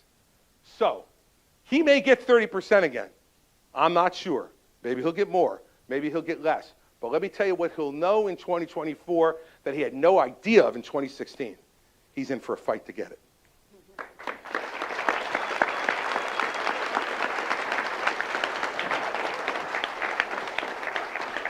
He'll come.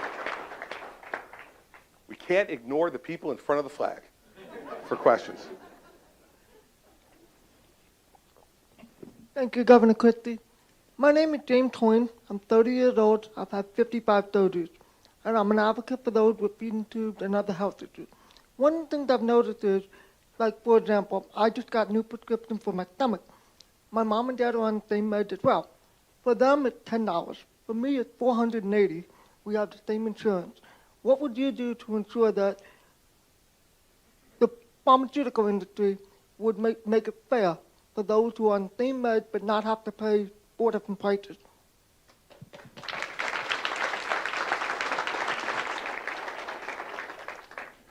We have to find a balance in this country between two things. Between you having to pay $480 when your parents are paying 10, and us not inventing any new medicines. See, I think everybody goes to the extremes on these issues, right? There's some people who don't want any controls on the pharmaceutical industry, don't want any requirements on them, and all the rest, and just let them do whatever they're going to do. And there are some people who want to control prices and control what goes to the pharmaceutical industry in terms of profits.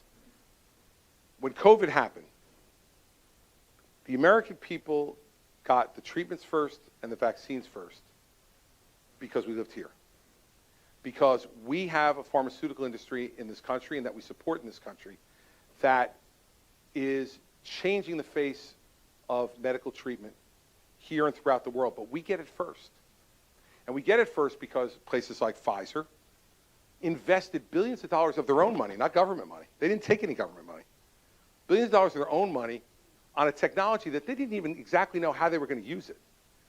And then when COVID came, the mRNA technology they were using turned out to be able to help significantly in getting rid of the pandemic we had in this country. So I'm very concerned about us going to a system like Canada or Great Britain where we control prices, fix prices, and we fix profits. Because then there's no reason to take risk. Our system is built on the idea that if you take risk, you may lose. But if you win, you'll win big. And we should continue to have that incentive, I think, built in. However, let me tell you what drives me crazy, and it's just one example of the waste. Let me assure the major pharmaceuticals in this country, there is not a man in this country who is 55 or older who doesn't know that you can take a pill for a certain problem. Okay? Like if you watch football, baseball, hockey, basketball, anywhere, we get it. Stop with all these commercials. Like these commercials drive me crazy. Like ask your doctor for this treatment for cancer. How about this? I'd like my doctor to decide what I should take if I have cancer, if I have high blood pressure, if I have diabetes, if I have other medical issues. And these commercials and the waste of money on these commercials undercuts their argument. I don't think we need to be advertising drugs. We never did before.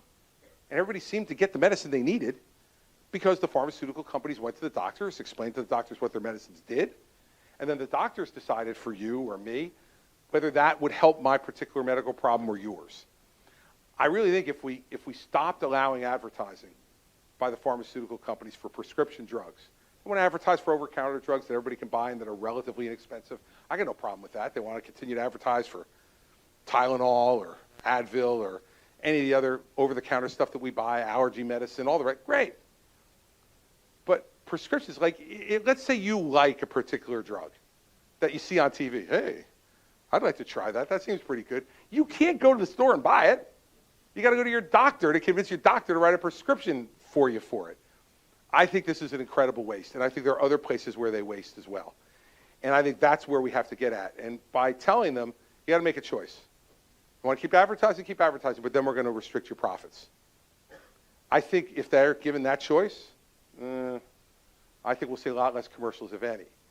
And that's what annoys the American people. It's not just when you go to the counter and you have to pay that price, but it's when you go home and you see the company that charged you $480 for that bottle of medicine now turning around and spending tens of millions, if not hundreds of millions of dollars on advertising every year. And the other thing to remember, too, is this. It's not just the pharmaceutical companies. There is a real evil agent in all this, and those are the pharmacy benefit managers. Now, some people know who these people are and some people don't, but they are the middlemen between the pharmaceutical industry and your local pharmacy, whether it's a local family-owned pharmacy or a CVS or a Walgreens or whatever it is. And the pharmaceutical industry gives hundreds of millions of dollars, if not billions of dollars every year in discounts off of their drugs. Guess who keeps most of the discounts? The pharmacy benefit managers. They keep most of the discounts and pass this much on to you. And they are making a fortune for literally doing nothing. The pharmaceutical companies invent the drugs. The doctors prescribe the drugs.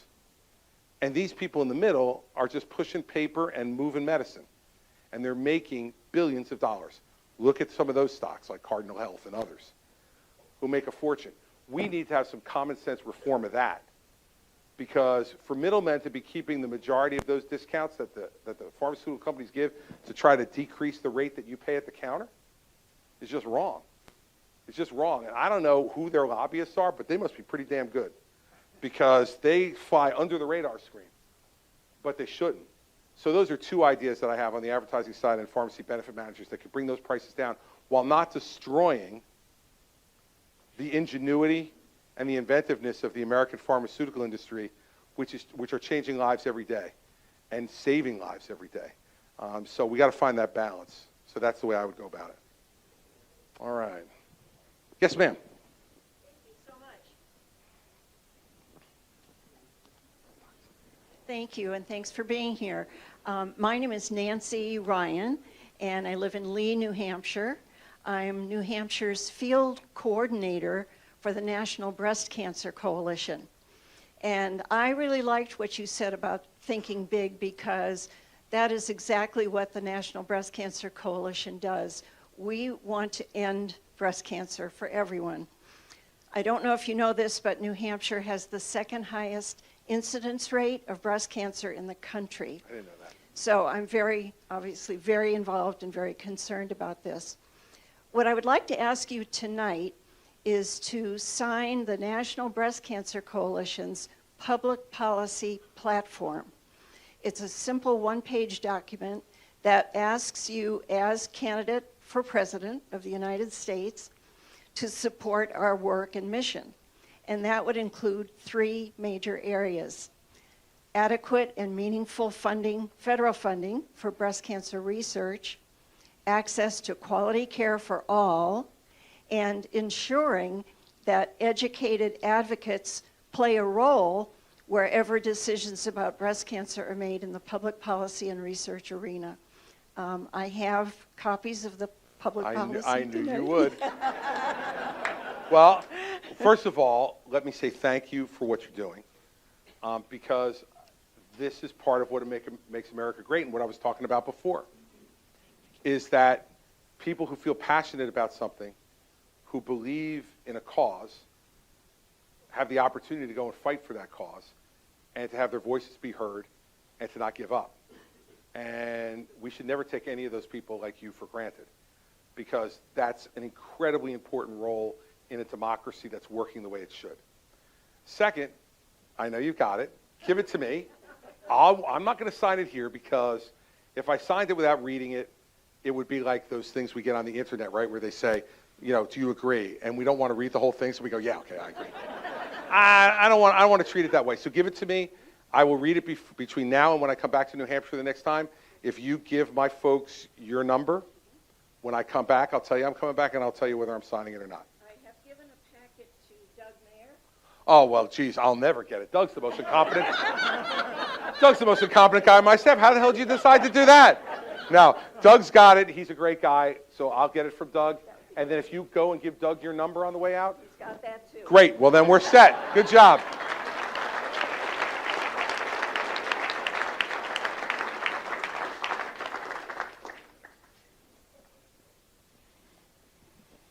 Thank you, Governor, for being here. My name is Valerie. I am 19 and a New Hampshire state representative. And in regards to domestic policy, what is your chief policy aim in the first 100 days? Thank you. Well, look, I can tell you a few because I'm not going to know what I'm going to be confronting in the first 100 days, 18 months from now, right? So something may happen between now and January 20th of 2025 that makes me go, oh, okay, I was going to do this, but now I'm going to do that. I'll give you an example. When I became governor, education reform was my top priority, and I was going to work on it in the first 100 days. And then I got there, and we had an $11 billion deficit on a $29 billion budget. The previous governor had said that it was $500 million. A little different. And so all of a sudden, my first 100 days became consumed with dealing with that. But I'll tell you a few things. First, on the domestic side, I would go back to education. The thing that's differentiated the United States, in my view, from any other country in the world has been our commitment to educating people your age to become more educated than I am. That it's not good enough just for you to have the same education I've had, but that you should get better, deeper, wiser, and that your education should be a part of it. And going all the way down to kindergarten and pre-K, we're failing in a lot of parts of this country. Not everywhere. There's some places that are succeeding, but there's many, many places we're failing. And I think we're failing because we have taken parents out of the educational process. We've allowed the teachers' unions to be able to dominate the educational process. And it's okay for teachers to have input on what education is going to be. They're teachers. Of course they should. But they shouldn't have the only input. Parents should have input too, and parents should have choice. And so one of the priorities in the first 100 days would be to pass a bill that's already out there on federal tax credits for educational choice, so that every parent, regardless of their economic wherewithal, if they think that there's a school near them that's better than the public school their child's in for their child, but they can't do it because they don't have the money, we should give them a tax credit to be able to afford to do that. You should not be able to be stuck with whatever education you get because you're not well off. Because the dreams that people who are not economically successful at the moment have for their children are no less important and no less grand than the rich. And so that would be one priority. Second priority would be we have got to have a discussion in this country about our entitlement programs. Because in 7 years, Social Security is going to be broke. And if we don't do something about it, if we continue to ignore it, then everyone's going to get a 25% reduction in benefits immediately. That's written into the law. So I don't want to see any senior in this country who is reliant upon their Social Security for them to live from day to day have to figure out how they're going to fill a 25% hole in their budget, because for most of them, they won't be able to. So we need to deal with Social Security in particular and have a bipartisan conversation about how to fix it, because 7 years is not a long way away. And I don't want to see that happen to America's seniors who have paid into the system and built their economic future around Social Security being one of those pillars. I hope they have an IRA or a 401k to help, or maybe a private pension for those that still exist in our country. But Social Security is going to be one of those pillars, and we have to deal with it. And I would think that third, we have to be able to encourage job growth in this country, because jobs are changing so rapidly, especially post-pandemic. And I think the best way to do that is to lower regulations in this country and let entrepreneurs be able to create jobs, do what they do best. Artificial intelligence and other things that are coming are going to drastically change how we do our jobs every day. And it's going to mean that new jobs are going to have to be created. And you have people who are hysterical over that. And what I'd say to them is, you know, there never used to be an automobile engine either. We used to ride horses. Before that, you know, we didn't have carriages on the horses. Like, one of America's greatnesses is that we continue to evolve and grow and get bigger and better and find out how to use new technology to be able to grow. But we can't do that if our entrepreneurs are spending a third of their time filling out forms for the government, telling them what they can't do. And that's part of the problem I have with some of our candidates in this race. They spend all their time telling you what they're going to stop. If I become president, I'm going to stop this. If I become president, I'm going to stop that. If I become president, I'm going to stop this and this and this and this and this, and I'm going to stop all of it. Okay. After you do that, then what are you going to do? You know, leading a government is not just about stopping bad things. It's about starting good ones. And it doesn't mean the government has to start it, but the government should get out of the way from other people starting it. And so I'm weary of candidates who are just negative. And I'm not talking about negative ads. You'll see plenty of them. And that's never going to change. Adams and Jefferson ran negative ads against each other in 1800. So this is not going to change. What I'm talking about is the negativity of the language, the negativity of the values. We're all about what we're against. When is anybody going to say what they're for? I mean, you know, it's fine to be against certain things. I'm against certain things too, but, you know, we have candidates in this race who their entire reason for running is to be against things. You know, I'm against this. I'm going to stop this. This trend's going to die in my state. You know, okay. Congratulations. You're a murderer. Sometimes that needs to happen. But what's next? What's your next plan? How are you going to make this country bigger? That's all about making it smaller, not about making it bigger. So those are three things. And one thing I'm confident of, having watched the presidency now for the last 40 years or so of my adult life, there are at least a dozen things that are going to be on that desk if I get there that I will not have even thought about and you wouldn't have thought about. And that's why it matters who you put there. Because no matter what we say in these meetings, you should hear us and take us seriously about what we're saying, but you also got to assess our character and who we are.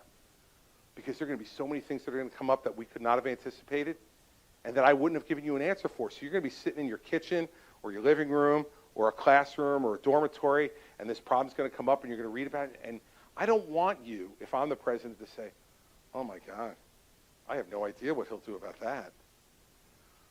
I want you to be able to sit there and take a deep breath and say, I trust him to handle it. And that's character. That's character. That's what gives you the ability. I've been there. I didn't expect Hurricane Sandy to come.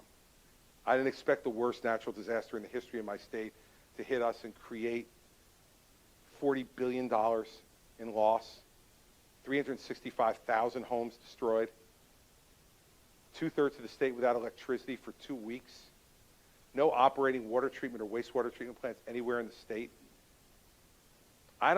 That's not in the manual. And I'll tell you when you know your governor or president is when that happens and you go around the table to all your advisors and they tell you everything that's going wrong. And then when they get done, they just all stare at you. There's a few of my former cabinet members sitting over here tonight, and they'll remember that day. They sat around and looked. They told me everything that had happened, and then they just sat there and looked at me.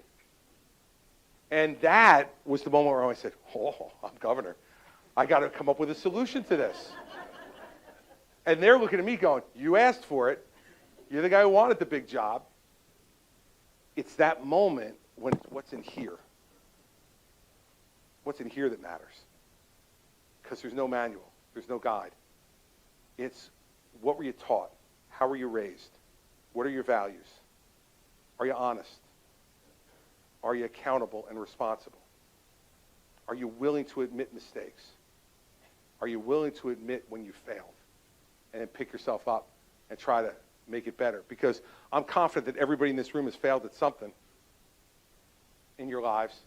And if you just laid on the floor and stayed in the fetal position, you wouldn't be here tonight. Everybody in this room has their story about when they were challenged. And that's the least you should be able to expect from somebody who wants to be president of the United States. All right, I think I could take 2 more. And then I'm already at 2 hours, so, which is 2 hours more than Donald Trump has done this. So.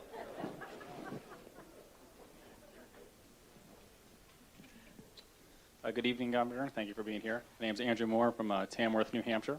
Earlier in your speech, you talked about mistakes you made throughout public service and throughout your life.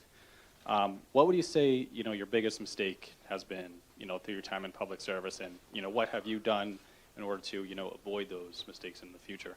Well, thank goodness that you just restricted that to public service, because now I don't have to admit another mistake that I made to Mary Pat.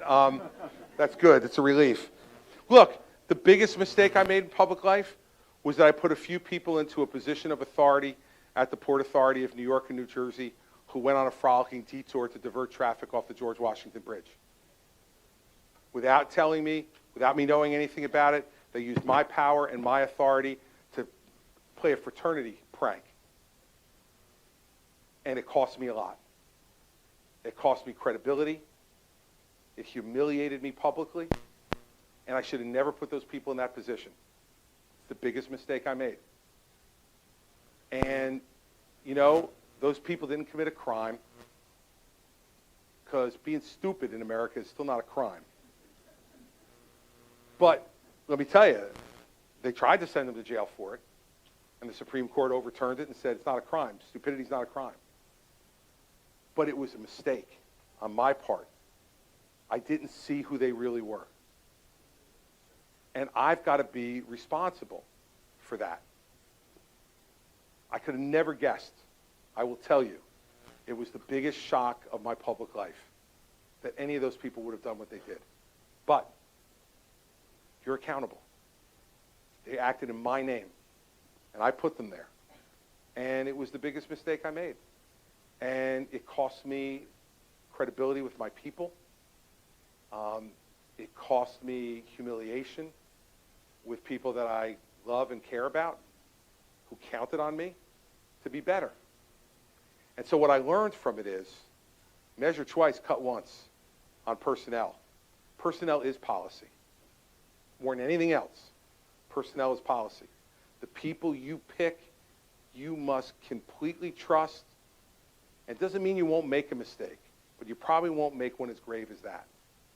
And so it was a mistake. And I've said I was sorry for it at the time, but I think now it's 10 years ago, believe it or not. And 10 years later, the perspective I have on it is the same as I had at the time, which is I could have never guessed it, but it was my job to make sure I did. And so, you're going to make those mistakes. I think what it'll help me do if I become president is to not make that same kind of mistake again. And to really not take any position of authority that you give to someone else lightly. Because believe me, I didn't supervise these people every day. They were off in New York City doing their work. I'm down in Trenton. I didn't see them. But you know what? They were acting in my name. So I got to be held accountable for that. And I can guarantee you I was in a significant way. So that's probably the biggest one. All right, last one. Let's go to this guy right here. Thank you, Governor. I've been waiting for this one. All right. End on a hot one. Let's go. Okay. You brought up the concept of smallness. Okay? I believe in a past life you were a federal prosecutor. I was. You know what it takes to build a case, to bring an indictment. Yep. If Donald Trump is indicted and you become president, will you pardon him? Well, I have to tell you the truth. I can't completely answer that until I know what he was charged with and convicted of.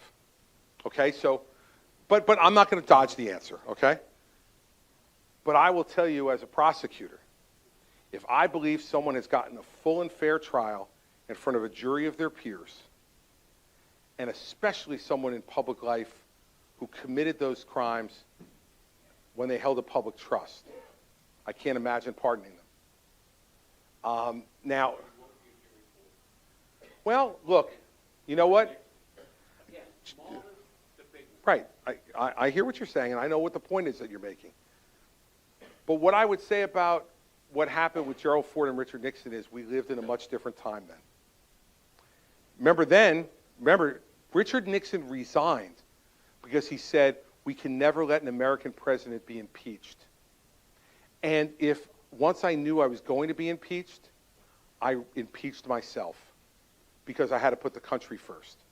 Since that time, we've had Bill Clinton impeached, and he let it happen and stayed. And we've had Donald Trump impeached twice. All of those acts were putting the person before the country. Richard Nixon put the country before himself. He committed horrible crimes. But in the end, when the moment came for him to decide whether he was going to put the country through an impeachment proceeding and a trial in the Senate, he said the country's more important. And I believe that that's one of the reasons Ford gave him the pardon, was because he didn't put the country through all that. And I think Ford in part wanted to reward that behavior of putting the country before himself, even though he had failed that test any number of times during his presidency, but he left as a result. I didn't see that conduct in Bill Clinton, and I have not seen that conduct in Donald Trump, to put the country before their own self-interest. And I think that's a key part of deciding whether someone merits a pardon or not. Remember the other thing. By accepting a pardon, the person must acknowledge their guilt. That's why I'm completely in the clear. Completely in the clear. It will never happen. That will be the shortest phone conversation I will ever have as president. I'll think about you, and I'll pick up the phone and say, Donald, I'm willing to give you a pardon, but you have to admit you were guilty. And he would say, I will never, ever, ever do that. And I'd say, have a nice day, and hang up. And then I'll be done. So I am, as a practical matter, I am in absolutely no danger, I don't think, of having to make your decision. But I think it's an important question. And it's not an easy one. I'm having some fun with it, but it's not an easy question to answer. And that's why I say to you, I can't give a complete answer to you until I know what was he convicted of, what was his exact conduct, what's his willingness to accept responsibility. All those things are things that as a governor, and I granted a number of pardons as governor, that I had to consider before I would give a pardon. And I'd need to know all that before I made a final decision. But the obligation of the person receiving the pardon is to admit their guilt and to ask for forgiveness. I understand this as a Catholic. I had a great conversation one time. My wife is really going to cringe that I tell this story. She's already cringing. I was 18 years old, and they had just started in the Catholic Church face-to-face confession.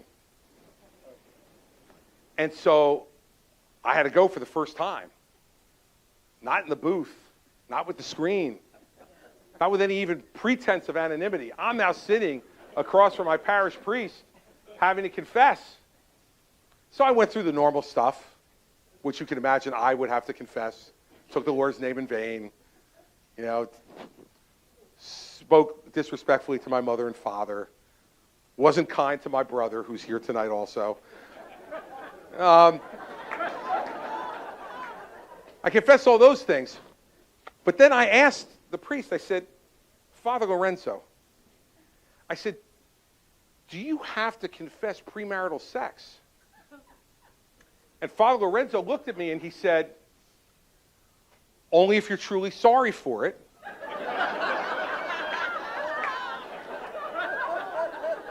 And you're going to try as hard as you can to never do it again. So I listened to him, and then I looked across at him and he said, anything else? And I said, nope. So I understand the concept of confession and taking responsibility. And I don't know that I'd ever be confronted with the problem that you raised for me, because I don't think he ever will. And that tells you something, too. It tells you something. If you've committed a wrong, if you've made a mistake that rises to the level of criminal conduct and has a jury find you, beyond a reasonable doubt, unanimously guilty of a crime,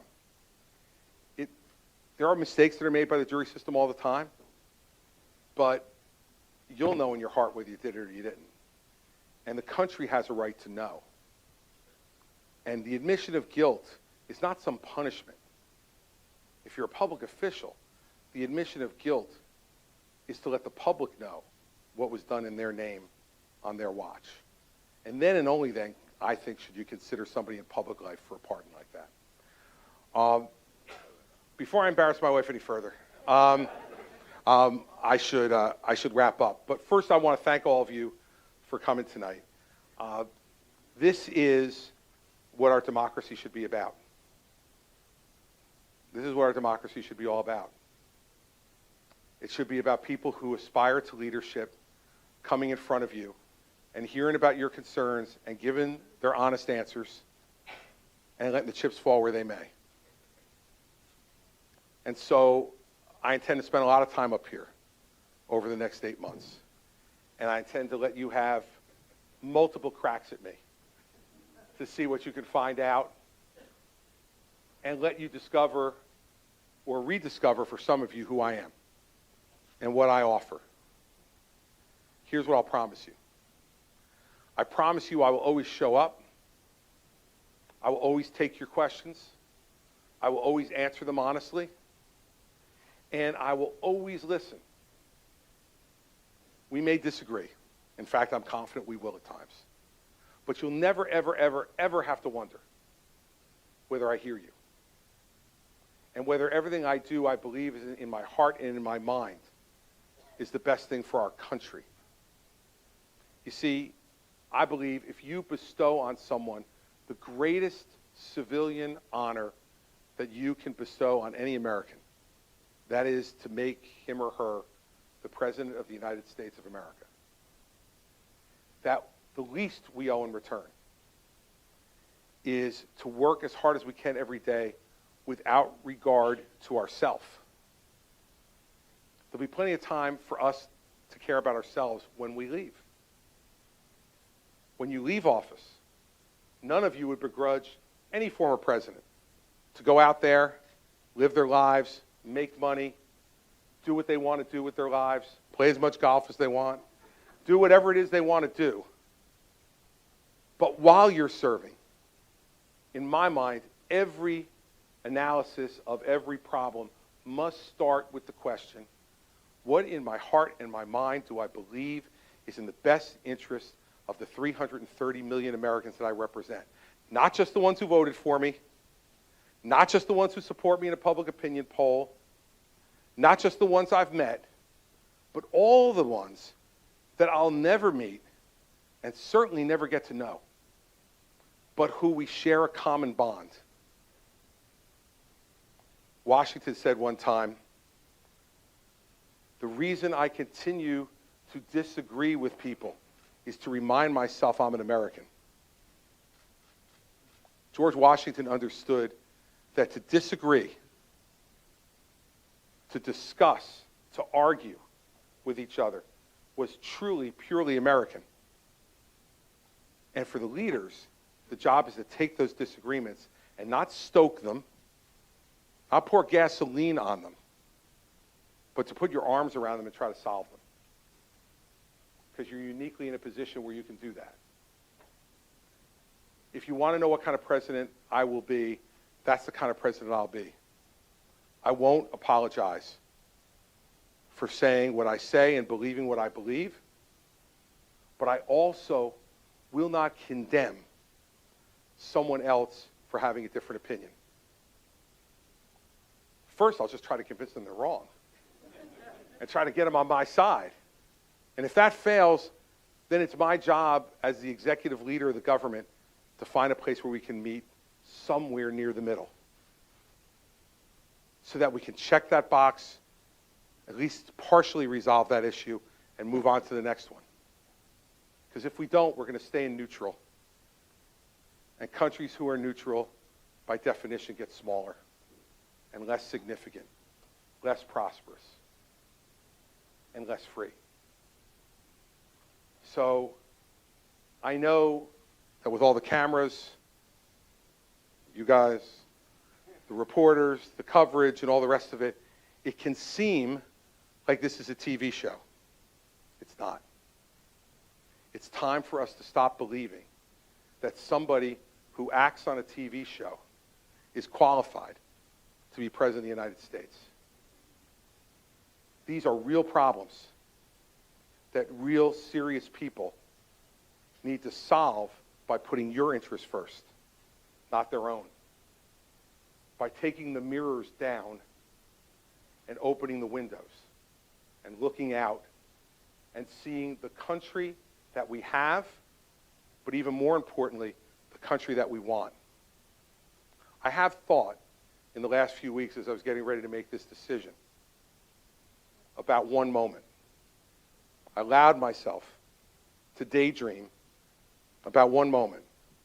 And it's the moment when you walk out onto the front of the Capitol and you stand there getting ready to take the oath of office.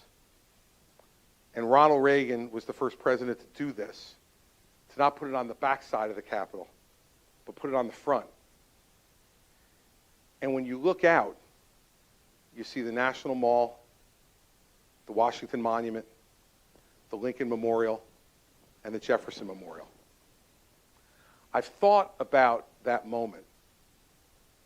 And what I've hoped for is that if I ever get the chance to do that, that looking out at the monuments to those great Americans, that if I have any moment of smallness, of pettiness, of self-aggrandizement or self-consumption, that I remind myself of that view.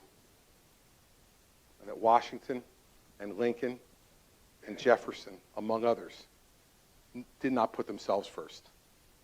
They put this country first.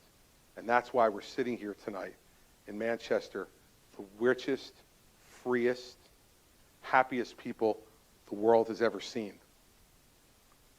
That will be what I'll try to be for you if you give me the chance, and the way I will live every day of the presidency if you give me the honor and privilege to lead you. So thanks for coming tonight. I appreciate it.